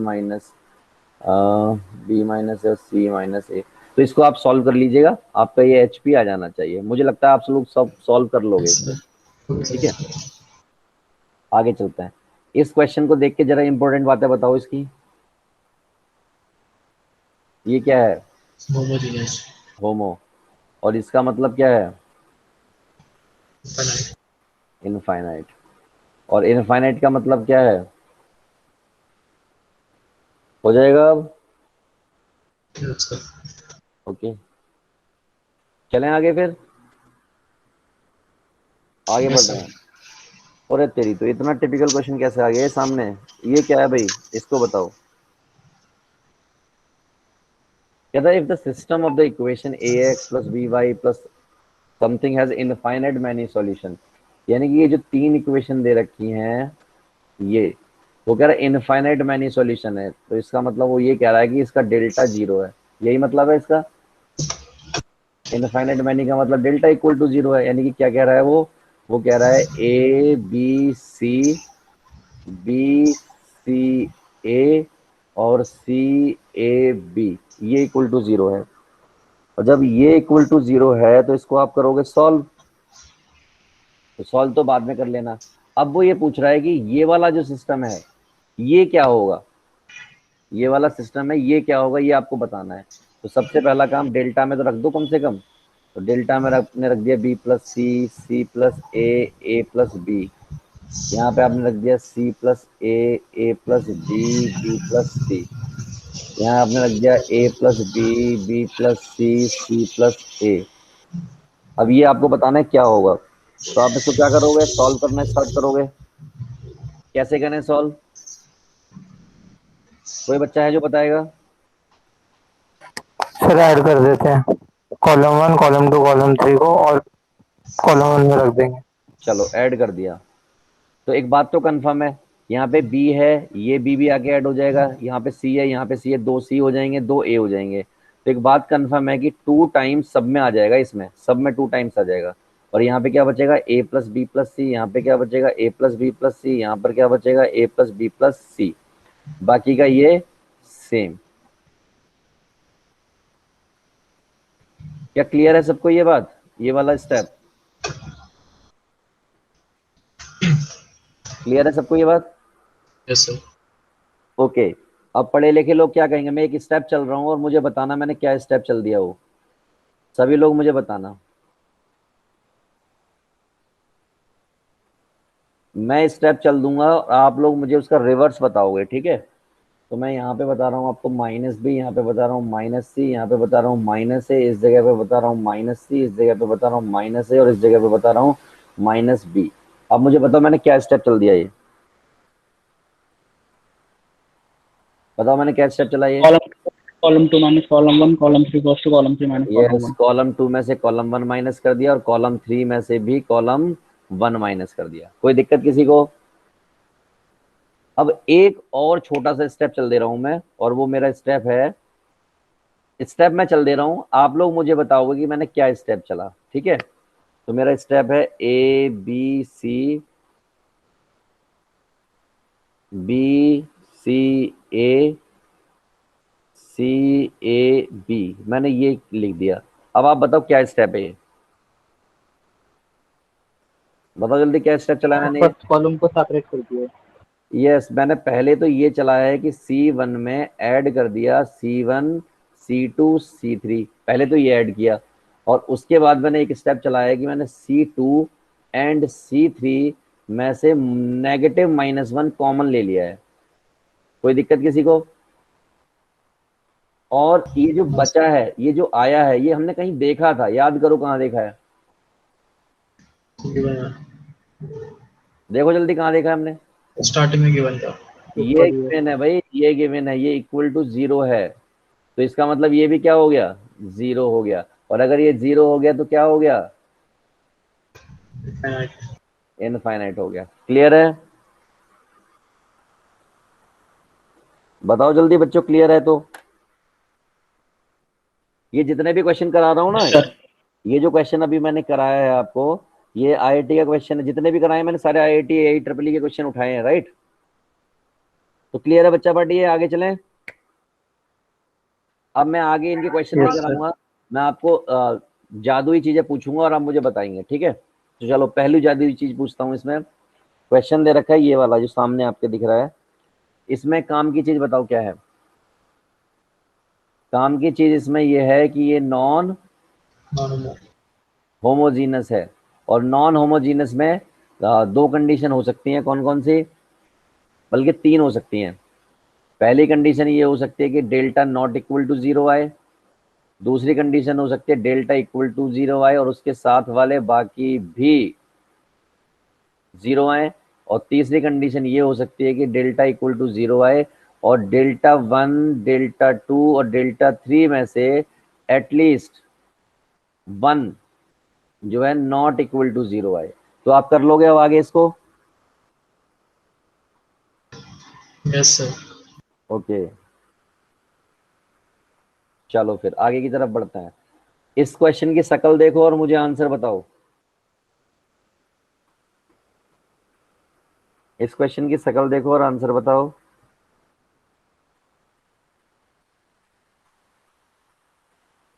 अभी तो कराया था यार। चलो पहले इसके मूल मंत्र बताओ, ये क्या है? सर होमोजीनियस और इनफाइनाइट। और इनफाइनाइट। और इनफाइनाइट मतलब डेल्टा जीरो। और ऐसा ही जब क्वेश्चन किया था तो उसमें क्या आया था? एचपी आया कि नहीं आया था? राइट? अरे क्लियर है? Yes sir. ओके चलो आगे। इसको देख के क्या पता चल रहा है?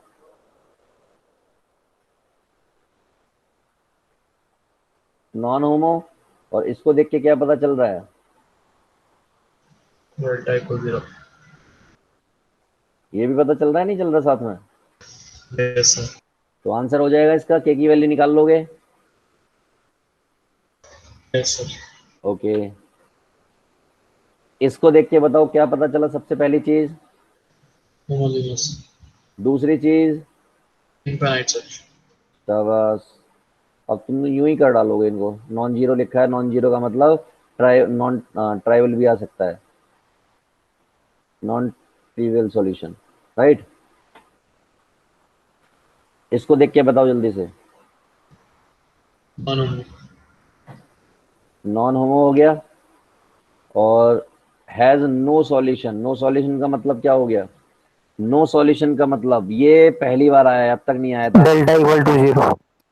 Yes, delta equal to zero. और डेल्टा वन, डेल्टा टू और डेल्टा थ्री में से कम एक तो नॉट इक्वल टू जीरो हो। क्लियर है? Yes sir. ओके चलो आगे की तरफ चल रहे हैं। तो ये क्वेश्चन अब मैं होमवर्क में दे दे रहा हूँ। मेन वर्ड क्या है? Non trivial. राइट? तो साफ साफ दिख रहा है, पढ़े लिखे लोग कहेंगे होमोजीनस और इनफाइनाइट। राइट? अगला देखिए। और तेरी तो ये क्या आ गया? बताओ कोई बच्चा इसको कैसे करें? कोई बता सकता है इस क्वेश्चन को कैसे करें? यहाँ पर देखो, सबसे पहली बात, ऑप्शन को अगर ध्यान से देखोगे तो डेल्टा वन के अपॉन में डेल्टा थ्री है, कहीं पर डेल्टा टू के अपॉन में डेल्टा थ्री है, ऐसी चीजें दे रखी हैं। और अपॉन की फॉर्म में कहीं पर अगर आता हुआ आपने देखा होगा कहीं पर x equal to delta one upon delta, y equal to delta two upon delta, z equal to delta three upon delta, ऐसा कहीं देखा था क्या आज हमने? Yes sir. कहाँ देखा था बताओ मुझे जरा। एमर्स रूल। यस, क्रैमर्स लॉ में देखा था। तो इसका मतलब ये क्वेश्चन क्रैमर से कर देना है।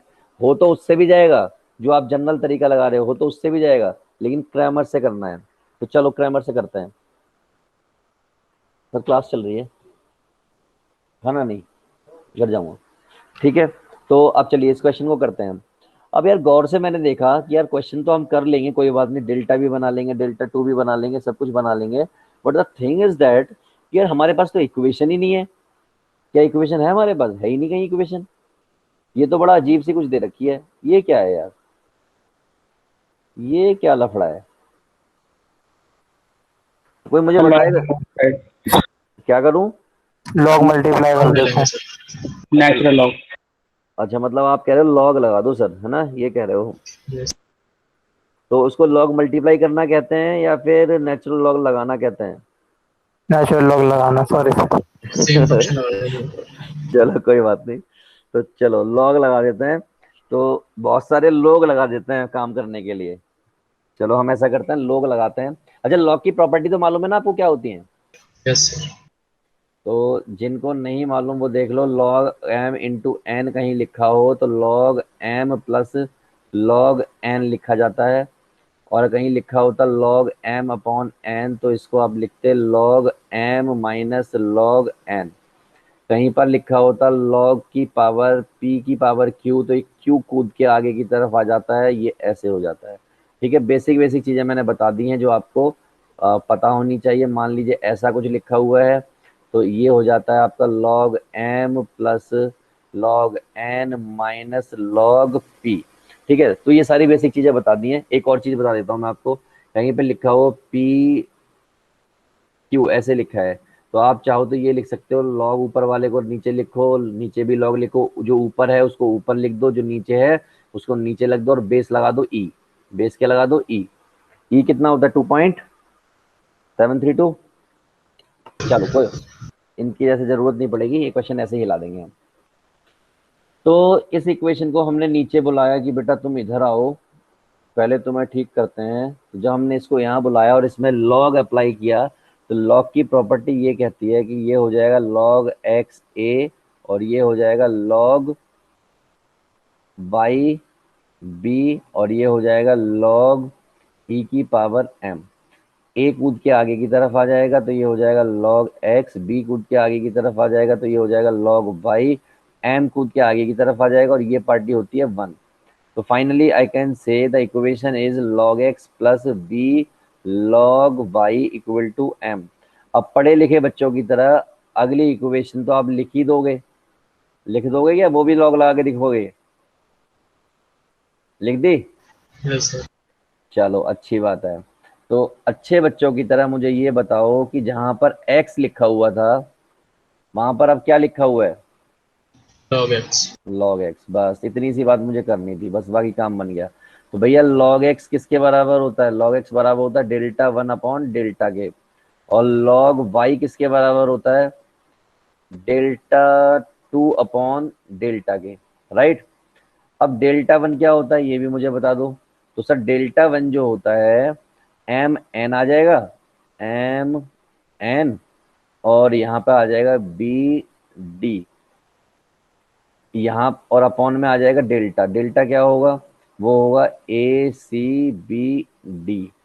यहाँ की बात कर लो log वाई की, यहाँ के केस में क्या हुआ? डेल्टा 2 बताना है तो डेल्टा 2, डेल्टा 1 अब डेल्टा 2 हो गया, ये एम हो जाएगा, ये एन हो जाएगा, और ये आपका हो जाएगा ए और सी, ये यहाँ पर हो गया, अपॉन में डेल्टा, यानी कि ए बी सी डी। जो मैंने ये अब तक लिखा है क्या सबको क्लियर है कैसे लिखा है? Yes sir. क्लियर है ना? चलो अच्छी बात है। तो डेल्टा 1 हमने बता दिया, डेल्टा 2 हमने बता दिया। लॉग जेड की जरूरत है क्या? है ही नहीं, इक्वेशन ही नहीं है। तो अब मुझे ये बताओ ये क्या लिखा हुआ है? log x लिखा हुआ है और ये log y लिखा हुआ है। तो इसको शॉर्ट में, क्योंकि इसका यही आएगा हमें मालूम है, तो इसका मतलब यही करता धरता इसी से काम चल जाएगा हमारा। ये सब लिखने की जरूरत ही नहीं, क्वेश्चन उस फॉर्म में दिया ही नहीं है। तो x क्या हो जाएगा? तो यहाँ से x हो जाएगा e की पावर डेल्टा 1 अपॉन में डेल्टा, और y क्या हो जाएगा? e की पावर डेल्टा 2 अपॉन में delta. M I right? Anti log लगाया ना ये? Yes sir. तो क्या देखो ऐसे कहीं पर कोई ऑप्शन दिखाई दे रहा है सुंदर से? है कहीं पर यार? नहीं है? B option. नहीं है सर। यार होना वहाँ पे चाहिए। डेल्टा है, जो डेल्टा और डेल्टा 3 के इक्वल है। हाँ देखो एक चीज देख लो, क्यों नहीं है मैं बता देता हूँ रीजन। ये देखिए इन्होंने ना डेल्टा 2 बोला है इसको, और इसको डेल्टा 3 बोला है, और इसको डेल्टा 1 बोला है। यानी कि जो डेल्टा था ना, डेल्टा 1 डेल्टा 2 डेल्टा 3 इन्होंने दिया था। ठीक है, तो उसके हिसाब से आप चेंज कर लेना यहाँ पर। ठीक है, मैंने तो डेल्टा 1 डेल्टा 2 लिखा था, तो उसके हिसाब से आप चेंज कर लेना, फिर आपको दिख जाएगा, इनमें दिख जाएगा कोई। सर डी वाले ऑप्शन में डेल्टा 2 बाय डेल्टा 3 आना चाहिए, ई की पावर अच्छा डेल्टा 2 बाय आप डेल्टा आप 3। आप कह रहे हो ऑप्शन गलत है? हाँ डी में फिक्स है। ये यहाँ पे 2 आना चाहिए, है ना? Right? Am I right? Yes sir. Okay चलो ठीक है, तो अंडरस्टैंडिंग हो गई आपकी क्वेश्चन की, कैसे अंडरस्टैंडिंग करनी है? Yes sir.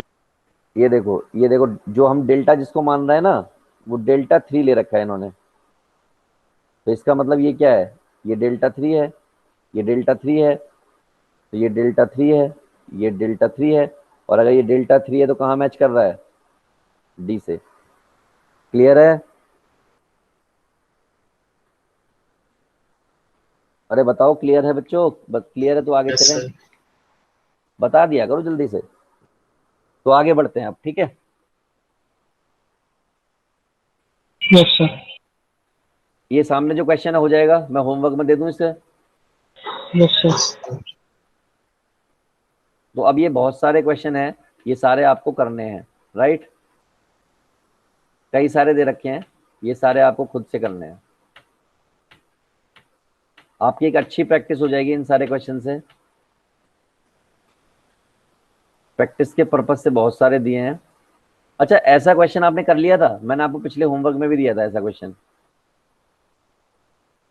दिया था आपको, याद है? देखो इससे इससे क्या बन रहा है, ए 1 1, इससे क्या बन रहा है, 1 B 1 1 1 C, और क्या है ये, नॉन ट्रिवियल है, तो इसका मतलब इक्वल टू 0 होगा। और इससे क्या बनाना है, 1/1 माइनस ए, 1/1 माइनस बी, 1/1 माइनस सी बताना है। किसी बच्चे ने कर लिया था क्वेश्चन ये? बताओ किसी ने किया था या नहीं किया था?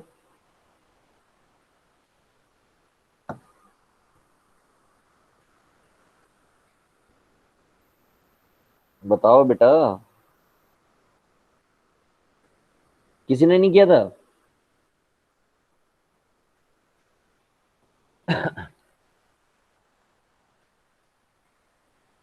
अरे कब दिया था आपने? पिछली क्लास की उसमें सीट, उसमें था, सीट पे था ये, होमवर्क में। मैं तो देखा नहीं। देखा नहीं, कोई बात नहीं। अच्छा चलो, अगर नहीं देखा कोई बात नहीं, मुझे एक बात बताओ, इसको सॉल्व तो कर सकते हो ना आप? आप यस इतना तो सर। कर सकते हो कि भाई जो C1 है, C1 में से C2 माइनस कर दो, C2 में से C3 माइनस कर दो, तो आपको 1 माइनस ए या A माइनस 1 जैसी चीजें दिखने लगेंगी। दिखने लगेंगी नहीं दिखेंगी? यस। चलो मैं करके दिखाता हूँ। जो भी कर रहा हूँ मैं कॉलम 1 और कॉलम 2 में कर रहा हूँ, तो इसका मतलब कॉलम 3 जो है सेम रहेगा। कॉलम 1 में से कॉलम 2 माइनस किया तो A-1, 1 - B और 0।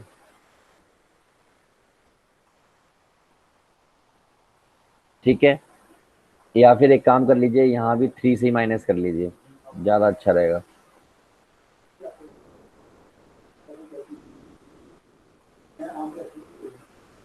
ठीक है, कॉलम 1 में से कॉलम 3 माइनस किया तो ये हो गया A-1, ये हो गया आपका 0, ये हो गया 1 - C। कॉलम 2 में से माइनस किया तो ये हो गया 0, ये हो गया B-1 और ये हो गया आपका 1 - C। ठीक, आप इसको कर सकते हो सॉल्व, A-1, इसको और इसको हाइड किया तो ये होगा C times B-1, right, C times B-1 और 1 - C। पहले की बात, दूसरे वाले को लिखने की जरूरत नहीं है, तीसरे वाले को लिखोगे तो हाइड करोगे तो ये हो जाएगा 0 और ये हो जाएगा B-1 और 1 - C इक्वल टू 0। जब आप यहाँ पे भिड़ोगे तो A-1 तो आपके पास है ही, ये आपका हो गया BC-C-1 प्लस C, राइट,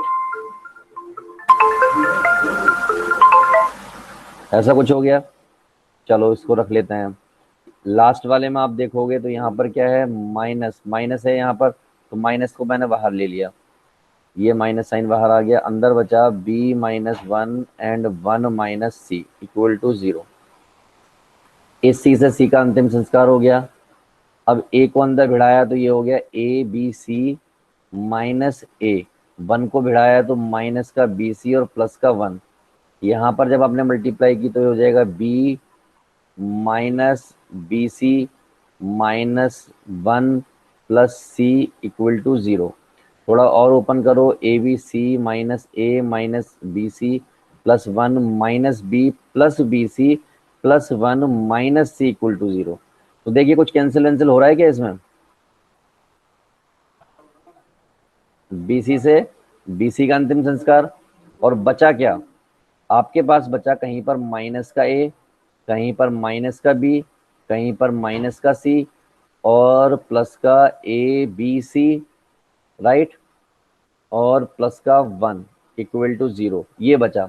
अब इससे जो है मुझे ऐसा कन्वर्ट करना है, कैसे हो सकता है कन्वर्ट? कोई जुगाड़ है आप लोगों के पास? या हम ऐसे भी कह सकते हैं इसको, ये ऐसे बचा हुआ है, ए बचा हुआ है, या छोड़ो, एक बात बताओ, क्या आप लोग अपने घर से यहाँ पर 1 ऐड कर सकते हो? यहाँ पर एक और ऐड कर दो, एक और ऐड कर दो, तो जितना आपने इधर ऐड किया उतना ही आपको इधर ऐड करना पड़ेगा 3। तो ये हो गया आपका 1 माइनस ए, ये हो गया 1 माइनस बी, और ये हो गया आपका 1 माइनस सी, और ये आपका है ए बी सी। 1 यहाँ पर ऑलरेडी है, ये 3 है इधर, ये 1 कूद के उधर चला गया, तो क्या बचा होगा? 2 बचा होगा। ऐसा कुछ हो गया। अब आपको कोई आइडिया है सर वहाँ पे 2 था पहले, कहाँ पे? ABC+2। A B c plus 2, नीचे +1 2 बार है। +1 +1 +1 3 बार है ना? ये 3 बार है। सर वो लास्ट वाली रो में हम्म। इस साइड पर, लेफ्ट साइड। लास्ट वाली रो में left side a B c. देखो बेटा, ये 3 तो मैंने यहाँ यूज कर लिए, ये 3 जो मैंने 3 यहाँ ऐड किए थे, 3 मैंने सर राइट मैं साइड इस पे ऐड साइड किए। नहीं, इस साइड वाली बात कर रहा हूँ, इस साइड पे +2 होगा, अच्छा, या ये प्लस, +1 करने की जरूरत है। अच्छा अच्छा, ठीक है। तो एक काम करो, यहाँ पे क्या बचा? 1 बचा ना, ऐसे कर लो। क्लियर है ये? भाई इधर से जाके 2 जाके उधर वो हो गया माइनस, तो हिसाब बराबर हो गया। अब जो बचा उसको कैसे लाओगे? अब इससे ये कैसे बनेगा ये देखो। अब भाई आपके पास क्या आ चुका है? 1 minus a, 1 minus b, 1 minus c plus a B c equal to 1, ये आ चुका है। अब इससे आपको ये लाना है, क्या तरीका हो सकता है?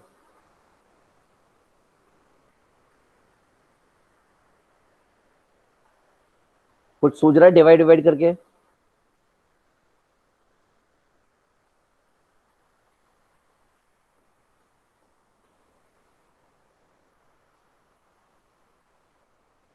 अरे सोचो यार, डिवाइड करके हो जाएगा कुछ?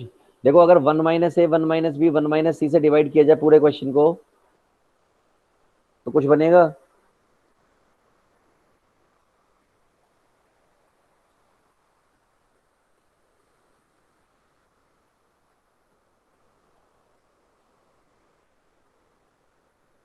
हेलो, चलो कोई बात नहीं, कोई बात नहीं, कोई नहीं बता रहा। मैं यहां तक ले आया हूं, इसको एडजस्टमेंट देखना, यहाँ पे क्या एरर है क्या है ये आपको देखनी है, तो आप खुद से ट्राई करना है इसको, ठीक है?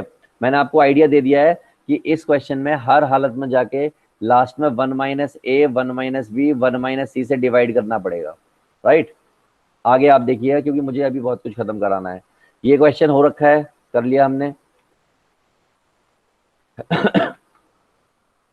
ये भी उसी पैटर्न पर है। आगे देखिए, अब काम की बात देखिए। अब मैं जिस टॉपिक को कराने जा रहा हूं, ये टॉपिक आपके उस पर्पज से तो नहीं है, सीबीएसई के पर्पज से है सिर्फ, ठीक है? किस पर्पज से बेटा? सीबीएसई। सीबीएसई के पर्पज से है, ठीक। क्या आप लोगों में से किसी ने कर लिया है ये अब तक? Yes sir. कर लिया है, ठीक है। अगर रो ट्रांसफॉर्मेशन करना है तो आपको ये आइडेंटिटी यूज करनी होती है, कॉलम ट्रांसफॉर्मेशन करना है तो ये आइडेंटिटी यूज होती है। हालांकि आपको मालूम है आई ए भी ए होता है और ए आई भी ए होता है, ठीक। तो अगर मुझे इसको अल्टीमेटली मुझसे ये कह रहे हैं कि ये रो ट्रांसफॉर्मेशन करो, तो A equal to I A use करूं, तो ए की जगह पर ए ही रहने देता हूं, आई की जगह पर मैं यहाँ पर 1001 प्लेस कर देता हूँ, यहाँ पे ए ही रहने देता हूँ, और इस जगह पर मैं ए प्लेस कर देता हूँ। ए कितना है?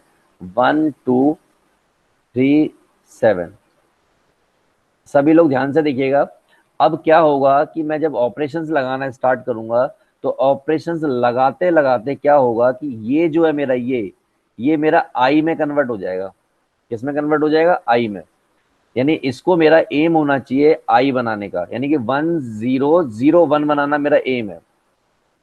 तो अगर मेरा इसको 1 इसको 0, मैं एक बार फिर लिख देता हूं इसको, ये है आपका 1 2 3 7 और ये आपका है 1001 ए। ये ऐसा यहां पर दिखना चाहिए। तो मैंने सबसे पहला काम ये किया कि भैया यहाँ पे 1 बनाना है, आइडेंटिटी में 1 होता है, ऐसा बनाना है मुझे 1001। तो यहाँ पर ऑलरेडी 1 है, तो भैया इस जगह पर लोचा है, इस जगह पर। तो मैं क्या करूं, या तो इसको ठीक करूं या फिर मैं पहले यहाँ पे 0 चाहिए, मैं यहाँ पे 0 बना लूं।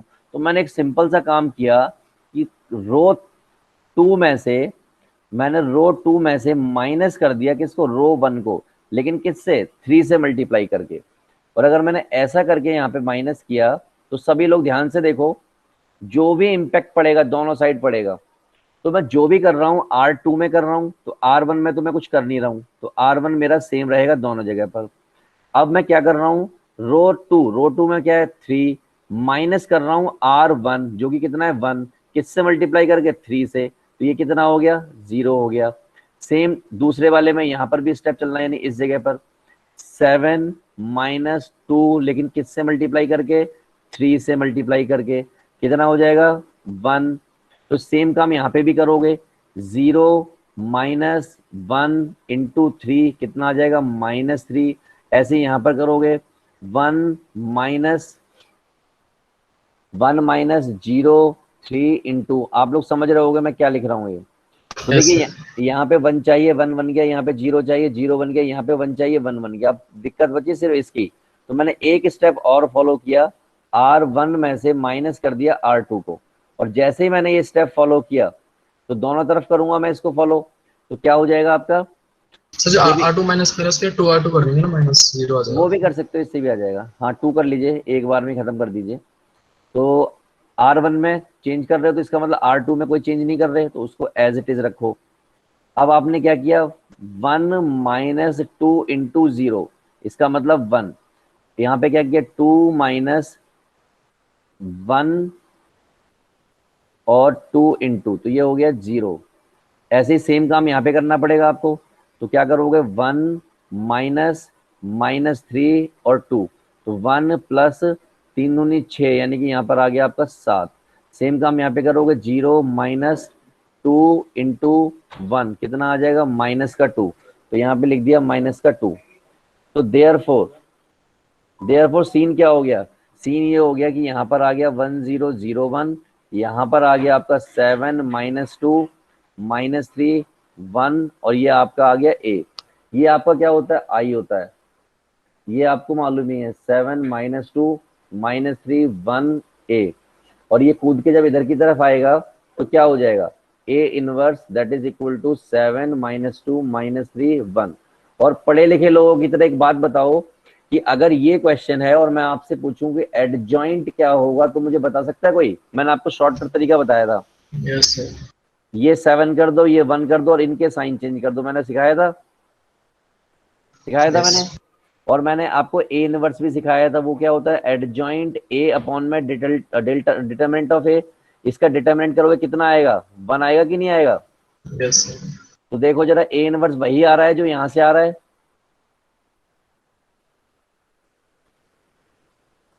Yes sir. ठीक है, तो इस टाइप के छोटे मोटे क्वेश्चंस आपके एनसीईआरटी में है जो कि आपको डील करने हैं। ठीक है, अब ये जो 2 इंटू 2 का, ये इतनी बड़ी प्रॉब्लम नहीं है, प्रॉब्लम है ये 3 इंटू 3 का। तो मुझे बताओ आप में से कितने बच्चों को 3 इंटू 3 का आता है? आता है किसी को? Yes sir. देखो जिस भी बच्चे को नहीं आता है, जिस भी बच्चे को नहीं आता है, मैं आज अपनी एक वीडियो शेयर कर रहा हूँ आप लोगों के साथ, क्योंकि इसमें लगेगा टाइम। ठीक है, तो मैं क्या कर रहा हूँ, आपको एक वीडियो शेयर करूंगा आपको पुरानी, उसमें आप इसको समझ लेंगे। राइट, मैं ग्रुप में शेयर कर दूंगा उसको। ठीक है, जो आपका ग्रुप है उसमें शेयर कर दूंगा कि 3 into 3 का किस तरीके से सॉल्व करते हैं, राइट। समझ लोगे बेटा वहां से? Yes sir. ओके, क्योंकि इसमें अननेसेसरी 1 डेढ़ घंटा क्या नाम है, कम से कम आधा घंटा लग जाएगा एक क्वेश्चन करने में, लेकिन इससे काम की चीज मैं अब आपको करा रहा हूं। ये देखिए, सिस्टम ऑफ इक्वेशन नहीं है ये, find the area of triangle. Area of triangle find करना है और आपको 3 पॉइंट दे रखे हो, कैसे फाइंड होगा?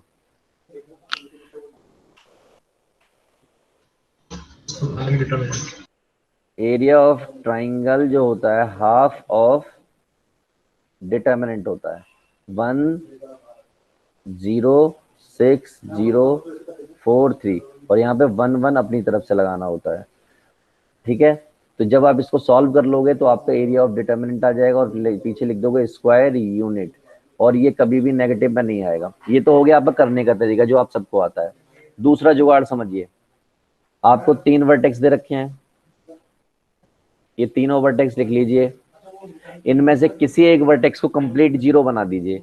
तो मैंने इसको कंप्लीट जीरो बना दिया, कंप्लीट जीरो ऐसे ही बनेगा और कोई तरीका तो है नहीं, तो यानी -60 किया मैंने, यहाँ पर भी -60 करना पड़ेगा। तो अब मुझे बताइए कितना बचा, तो आप कहोगे सर ये माइनस का 50 बचा। ये कितना बचा, तो आप कहोगे सर ये माइनस का 2,3 बचा। M I right? यहाँ तक क्लियर है सबको? 3 वर्टेक्स में से मैंने किसी एक को जीरो बना दिया, तो जीरो बनाने के लिए जो भी एक्सपेरिमेंट किया वो तीनों जगह करना पड़ेगा। ये बात क्लियर है सबको? Yes sir. अब देखिए,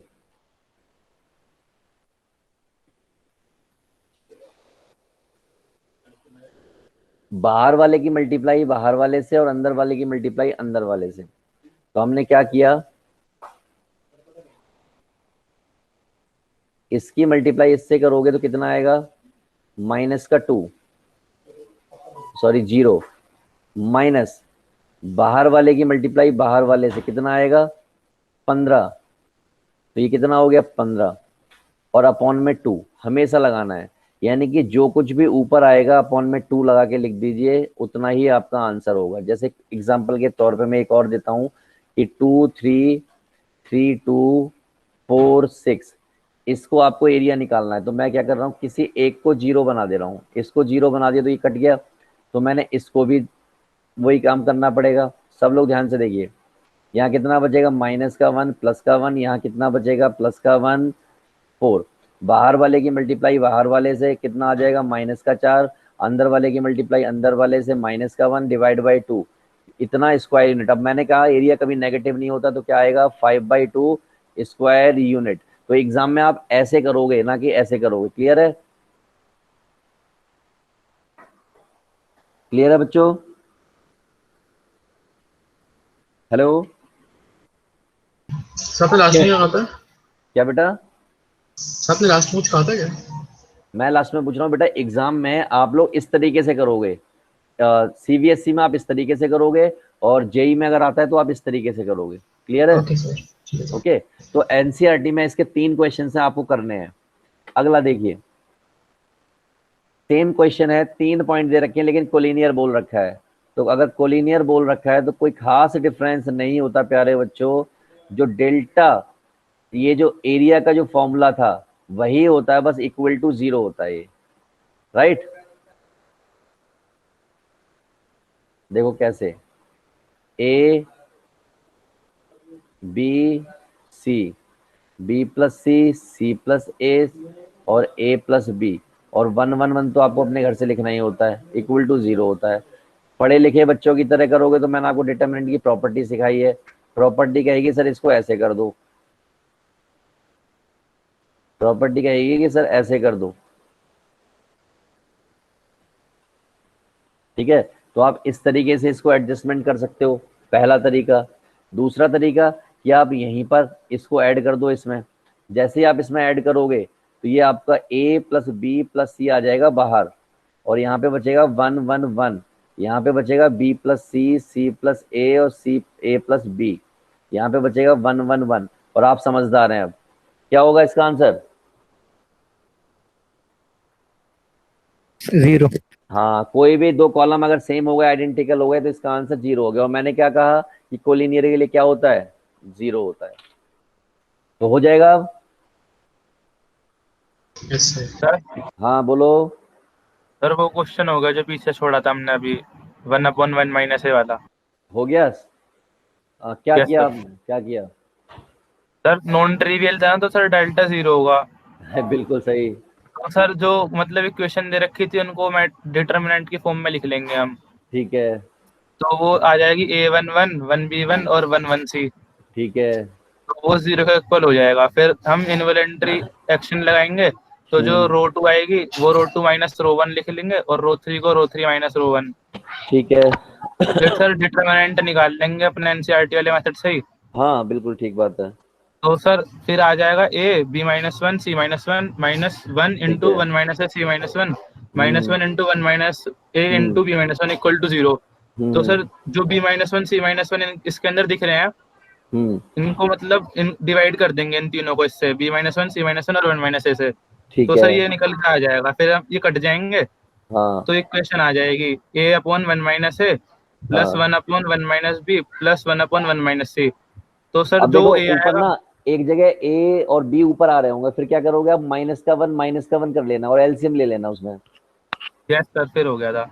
हो गया था ना? ठीक है। तो मैं चाहता हूँ बाकी सारे बच्चे भी उस पर एफर्ट मारें और उस क्वेश्चन को कर लें, ठीक है? सर मैंने तो जो लास्ट इक्वेशन आई थी ना हमारे पास, हाँ हाँ सर उसमें ही -abc इक्वल टू आया था ना, -a - b - c+2। बिल्कुल। बस उसको ही, वो जो लिखा हुआ था ना हाँ। इक्वेशन, तो हम्म। मतलब जिसको भी निकालना था उसको बस उसमें पुट करके वन आ गया था आंसर, ऊपर और नीचे का हाँ मैच कर गया था। ठीक है, हाँ ऐसे कर सकते हैं। यस सर, ऐसे आ रहा है। अब हम चल रहे हैं आखिरी टॉपिक। हालांकि 8 बज चुके हैं, लेकिन आज मैं इसको खत्म करना चाहता हूँ। आखिरी टॉपिक है और बड़े आसानी से आप समझोगे। Solution of system of equation, NCERT based जो है उस पर बात कर रहे हैं कि अगर आपको 3 इक्वेशन दे रखी है, नॉन होमोजीनियस इक्वेशन दे रखी है, यानी कि इस टाइप की, जहाँ डेल्टा 1 डेल्टा 2 यानी D1 D2 D3 दे रखा है, तो अगर इनका डिटर्मिनेंट नॉट इक्वल टू 0 आ गया, यानी नॉन सिंगुलर आ गया, तो आप कहोगे system is exist and has unique solution for x equal to a inverse b, यानी कि पहले वाला केस कहोगे। तो सारे क्वेश्चन इसी के होंगे। दूसरा, अगर सिस्टम जो है डिटर्मिनेंट जो इक्वल टू 0 आ जाता है, यानी सिंगुलर आ जाता है, तो उस केस में फिर आप एडजॉइंट ए निकालोगे और उसकी मल्टीप्लाई करोगे बी से। अब ये बी क्या होता है ये मैं आपको अभी बताऊंगा। फिर आपके 2 केस बनेंगे, पहला केस ये बनेगा, दूसरा केस ये बनेगा। एडजॉइंट ए की मल्टीप्लाई जब बी से करते हो, अगर वो नॉट इक्वल टू 0 आ जाए, तो आप कहोगे system is inconsistent as there is no solution और डज नॉट एग्जिस्ट सॉल्यूशन। और अगर इक्वल टू 0 आ जाए, तो आप कहोगे कि मे बी कंसिस्टेंट और inconsistent and has infinite many solution. तो अल्टीमेटली जो करने वाली बात है वो सिर्फ इतनी है, इस पर क्वेश्चन होने हैं सारे। तो मैं पहला क्वेश्चन आप लोगों के सामने रख रहा हूं। अब मैं आपको सारा बताऊंगा कि ए कहां से बनेगा, बी कहां से बनेगा। तो ऐसे इक्वेशन कभी भी दे दी जाए, तो सबसे पहले आप बनाओगे ए बनता है यहां से। अब आप समझ गए होगा कहां से बनाया मैंने। फिर बनता है एक बी। अब आप कहोगे बी कहां से बनाया, तो आप समझदार लोग समझ जाएंगे ये बन गया बी। फिर एक बना हुआ कैपिटल एक्स। कैपिटल एक्स कैसे बना ये भी आप समझ गए होगे। M I right? Yes sir. Okay. सबसे पहला काम डिटर्मिनेंट निकालना। डिटर्मिनेंट निकाला तो 3 - 4 जो कि आ गया -1 के, यानी कि डिटर्मिनेंट जो है आपका आ गया -1 के, जो कि 0 के इक्वल नहीं है। और अगर 0 के इक्वल नहीं है तो कौन सा केस आ गया? पहले वाला। पहले वाला केस आ गया, तो हम क्या लिखेंगे? Therefore system of equation exist for unique solution या exist for x equal to a inverse b and has unique solution. आप ऐसे लिख देंगे। अब जरूरी नहीं है कि जो मैंने लाइन लिखी है ऐसे ही लिखें, आप थोड़ा ऊपर नीचे करके लिख सकते हैं, अपनी लैंग्वेज में लिख सकते हैं। लिख दिया। अब शुरू होता है खेल यहां से, ए इनवर्स निकालने का। अब ए इनवर्स कैसे निकालें? तो मैंने कहा सबको मैंने को फैक्टर निकालने सिखाए हैं, सिखाए थे कहीं पर। तो C11 yes sir. C12 C21 C22, तो ये आप निकालोगे को फैक्टर। को फैक्टर जब आ जाएंगे तो को फैक्टर का क्या बन जाएगा? AC बन जाएगा। और ए सी का जब आप ट्रांसपोज कर दोगे तो क्या बन जाएगा, एडजॉइंट ए बन जाएगा, और एडजॉइंट ए बन जाएगा तो फिर आप एडजॉइंट ए अपॉन में डिटर्मिनेंट प्लेस करोगे और आपको क्या मिल जाएगा, ए इनवर्स मिल जाएगा। लेकिन क्योंकि हम थोड़ा ज्यादा चालू बन रहे हैं तो सीधा ए इनवर्स निकालते हैं इसका, और सीधा ए इनवर्स क्या आएगा, अच्छे बच्चों की तरह आप लोग कहेंगे कि ये आएगा। M I right? मल्टीप्लाई और माइनस 1 भी करेंगे। बस -1 का फर्क आएगा, तो मैं ये यहाँ पे और लगा दे रहा हूँ, तो ये हो जाएगा -3 2 2 -1। Am I right? Yes sir. Now x equal to a inverse b के लिए सॉल्व करना है। x y आपको पता है, a इनवर्स आपको पता है, दैट इज -3 2 2 -1, और b आपको पता है, दैट इज व्हाट 2, 3। क्लियर है? अब इनकी करोगे मल्टीप्लाई दिस इंटू दिस, यानी कि -3 इंटू 2 प्लस 2 इंटू 3। अब करोगे इसकी मल्टीप्लाई 2 इंटू 2 प्लस -1 इंटू 3, और इक्वल टू में कौन बैठा हुआ है, इक्वल टू में x और y बैठे हुए हैं। सॉल्व करो, 3 दूनी 6 और 3 दूनी 6 कितना हो गया, 0, राइट। 2 दूनी 4 और -3 कितना हो गया, 1। तो यहां से बड़ा क्लियर हो गया कि if two matrices are equal then their corresponding elements are also equal. तो इसका मतलब x इक्वल टू 0 हो गया और y इक्वल टू 1 हो गया। M I right? Yes clear है? और आप चाहो तो इसको क्रॉस चेक भी कर सकते हो, x की और y की वैल्यू इक्वेशन में प्लेस करके देख सकते हो। अगर सेटिस्फाई कर जाए, अगर सेटिस्फाई कर जाए तो वो सही है आपकी वैल्यू, अदरवाइज गलत है। तो क्या सबको क्लियर है, ये सबको क्लियर है? Yes sir. चलो एक और प्रसाद लो, फिर आपके सामने एक और प्रसाद रखते हैं। आप सबको मालूम है ए क्या होगा, तो मैं ए लिख देता हूं 2 1 3 3 -2 -1 3 1 -2, ये आपका ए हो गया। बी बताओ जल्दी से, तो वो कहोगे 5 4 3। मैं कहूंगा एक्स बताओ, तो वो आप क्या कहोगे, x y Z. M I right? Clear है सबको? Yes sir. फिर क्या निकालोगे, ये इससे पता लगेगा कंसिस्टेंट सॉल्यूशन होगा कि नहीं होगा। तो ये हो गया 4 + 1 -3, ये हो जाएगा आपका -2 -3, ये आपका हो जाएगा -1 + 6, तो ये हो गया 10, ये हो गया -3 + 3 इंटू 5, और ये आपका 3 इंटू 5। सॉल्व किया 10 15 और ये 15 30 40 हो गया, और 40 जो नॉट इक्वल टू 0 है, और अगर नॉट इक्वल टू 0 हो गया तो therefore a inverse is exist for x equal to a inverse b and has unique solution. ये लिखा था हमने, राइट। और उसके बाद वही सारा सिस्टम, कोफैक्टर फाइंड करो, फिर उसके बाद एडजॉइंट फाइंड करो, उसके बाद ए इनवर्स फाइंड करो, उसके बाद x equal to a inverse b find करो। क्या क्लियर है सबको ये बातें? Yes sir. जरा अच्छे बच्चों की तरह मुझे बताओ कि मुझे इसका ए इनवर्स निकालना हो, एडजॉइंट निकालना हो शॉर्ट में, तो कैसे निकालूं?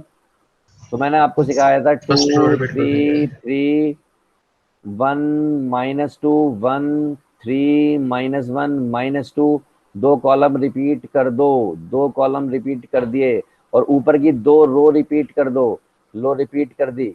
1 -2 1 1 -2, इसको काट दो, इसको काट दो, जो आ रहा है, जो भी आ रहा है उसमें कॉलम की मल्टीप्लाई करके रो की फॉर्म में लिखो। क्या बताया था? कॉलम की मल्टीप्लाई बट रो की फॉर्म में, कॉलम की मल्टीप्लाई बट रो की फॉर्म में, कॉलम की मल्टीप्लाई बट रो की फॉर्म में। तो कितना आ जाएगा, 4 माइनस +1, तो 4 + 1 यानी कि आ जाएगा 5, फिर -3 + 6, तो ये आ जाएगा 3 -3 + 6 यानी कि +3, फिर यहाँ पे 3 और -6 +6, 3 + 6 यहाँ आ जाएगा 9। समझ रहे हो आप कैसे लिखा जाएगा? फिर आप इसकी मल्टीप्लाई और इसकी मल्टीप्लाई, मैंने सिखाया नहीं सिखाया आप लोगों को? ये सिखाया था सर। सिखाया था, तो बस भूल मत जाना, उसी तरीके से कर लेना शॉर्ट में।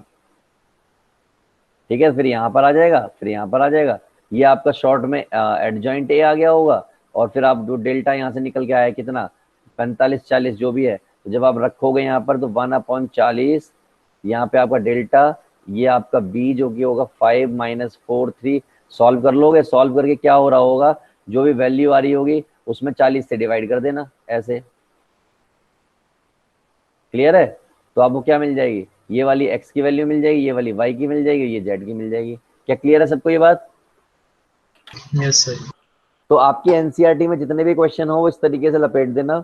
हाँ, हो सकता है कुछ क्वेश्चन जो इस एक्सरसाइज में शुरुआत की ये कहा गया हो कि भाई सिर्फ कंसिस्टेंसी बतानी हो, तो अगर सिर्फ कंसिस्टेंसी बतानी हो तो यहीं पे खत्म कर देना है, और अगर एक्स वाई जेड की वैल्यू बतानी है तो यहाँ पे जाके खत्म करना है। राइट, 6 मार्क्स का आता है क्वेश्चन सीबीएसई में, ये 3x3 के लिए। ठीक है भाइयों, अब मुझे एक चीज और बताओ कि यहाँ पे ये इक्वेशन बनी बनाई दे दी, कई बार लैंग्वेज दे देगा, लैंग्वेज वर्ड्स प्रॉब्लम दे देगा, आपको इक्वेशन बनानी हो तो बना लोगे क्या? Yes sir. आपके पास किसी की एनसीईआरटी पड़ी हुई है क्या अभी? किसी भी एक बच्चे के पास पड़ी हो? यस पड़ी है? ओपन करो जरा। सर। हो गई ओपन? एनसीईआरटी में जाओ जरा, 4th चैप्टर में।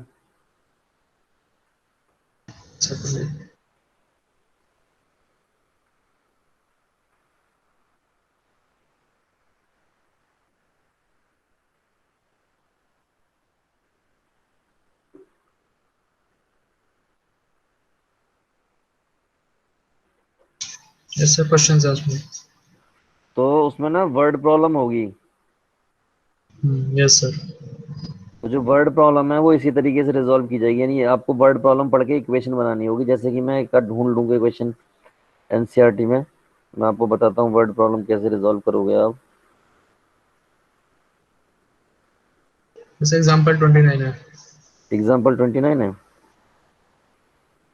एक मिनट।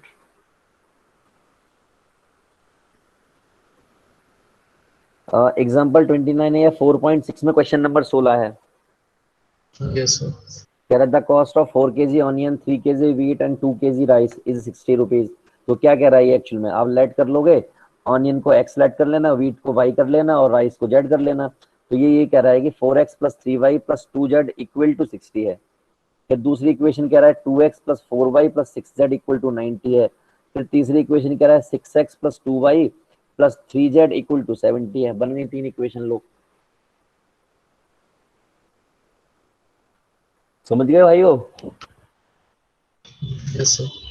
ठीक है, तो इतना काम करना है और ये चैप्टर हुआ समाप्त। चैप्टर हुआ समाप्त। अब ये बताओ अगला चैप्टर कौन सा करना चाहते हो आप लोग?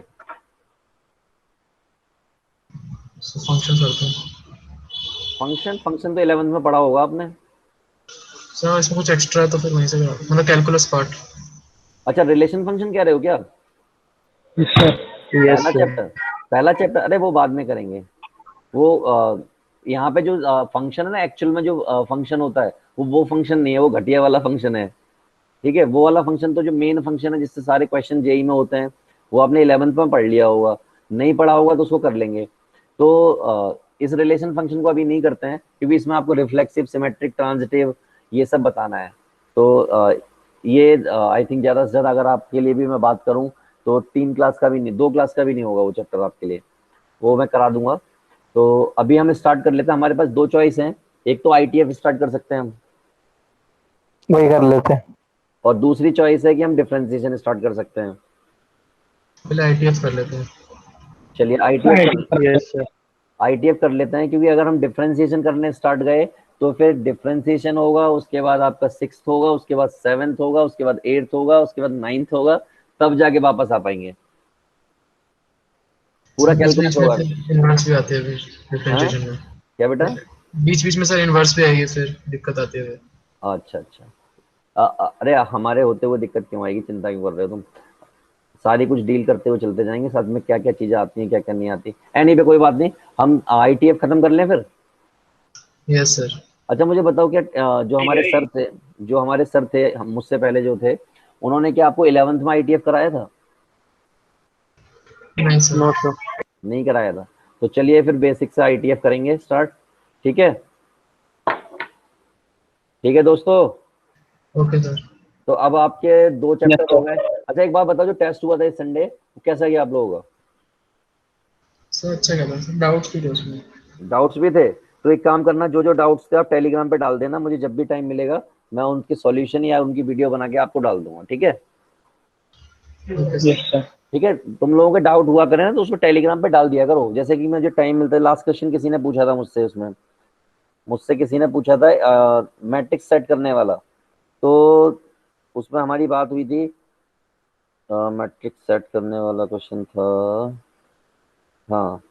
तो उसमें मैंने आपको एटलीस्ट पूछा था, तो मैंने उसमें 3 करके दिखा दिया था। फिर मैंने उसका रेफरेंस लिया था कि अगर 4 करोगे तो जहां जहां 6 जीरो आ रही है वहां वहां एक 1 और प्लेस करोगे, तो ऐसे 6 जगह पे प्लेस कर सकते हो। तो इस तरीके से 36 केस बन रहे थे, तो एटलीस्ट 7 केस तो ऐसे बन ही सकते हैं। तो एटलीस्ट 7 इसलिए आ रहा था वो। तो आप लोगों की जब भी कोई दिक्कत हुआ करे आप टेलीग्राम पे डाल दिया करो, मैं यूजली एक्टिव होता हूँ और रात में 12 बजे 1 बजे के आसपास मैं उन पर रिप्लाई कर देता हूँ। राइट, ठीक है भाइयों। Yes, sir. चलिए, यस सर। तो चलिए बच्चा पार्टी अगली क्लास में यानी कल मिलते हैं। कल ITF स्टार्ट करते हैं, ठीक है। और देखो एक बात और बताऊं, ये डिफरेंशिएशन और मैट्रिक्स स्टार्ट करने में हमने ज्यादा टाइम लगाया है। हमने हर तरीके के क्वेश्चन किए हैं, हर चीजों को डील किया है, कुछ भी नहीं छोड़ा है। NCERT और JEE दोनों को कवर करके चले और मैक्सिमम क्वेश्चन करने की कोशिश की है हमने। और इसमें टाइम इसलिए भी ज्यादा लगा कि मुझे मालूम नहीं था कि आप लोग कितनी अंडरस्टैंडिंग रखते हो, लेकिन अब मुझे पता चल गया है कि आप लोग काफी अच्छी अंडरस्टैंडिंग रखते हो। तो फिर मैं आगे वाला चैप्टर उसी हिसाब से चलूंगा लेके, ठीक है। Okay sir. ठीक है बच्चा पार्टी, चलिए bye bye to all of you, कल मिलते हैं ITF में। सर सर क्लास PDF के भेज नोट्स देना। क्या ग्रुप बेटा? पे भेजना PDF, हाँ सर। अभी मिल जाएगी। चलिए सर बाय कैले बाय। हैमिल्टन थ्योरम इंपॉर्टेंट नहीं है? क्या बेटा? कैले हैमिल्टन थ्योरम। हैमिल्टन थ्योरम पे कभी कुछ आता तो है नहीं बेटा, अगर आप कहोगे तो मैं करा दूंगा, कभी कुछ आता नहीं है वैसे। आप कहोगे तो करा दूंगा, ऐसी कोई इशू नहीं है। ठीक है बच्चे, ओके सर। ओके चलिए bye bye to all of you. Thank you sir. Good night sir. Good night, good night, good night to all of you.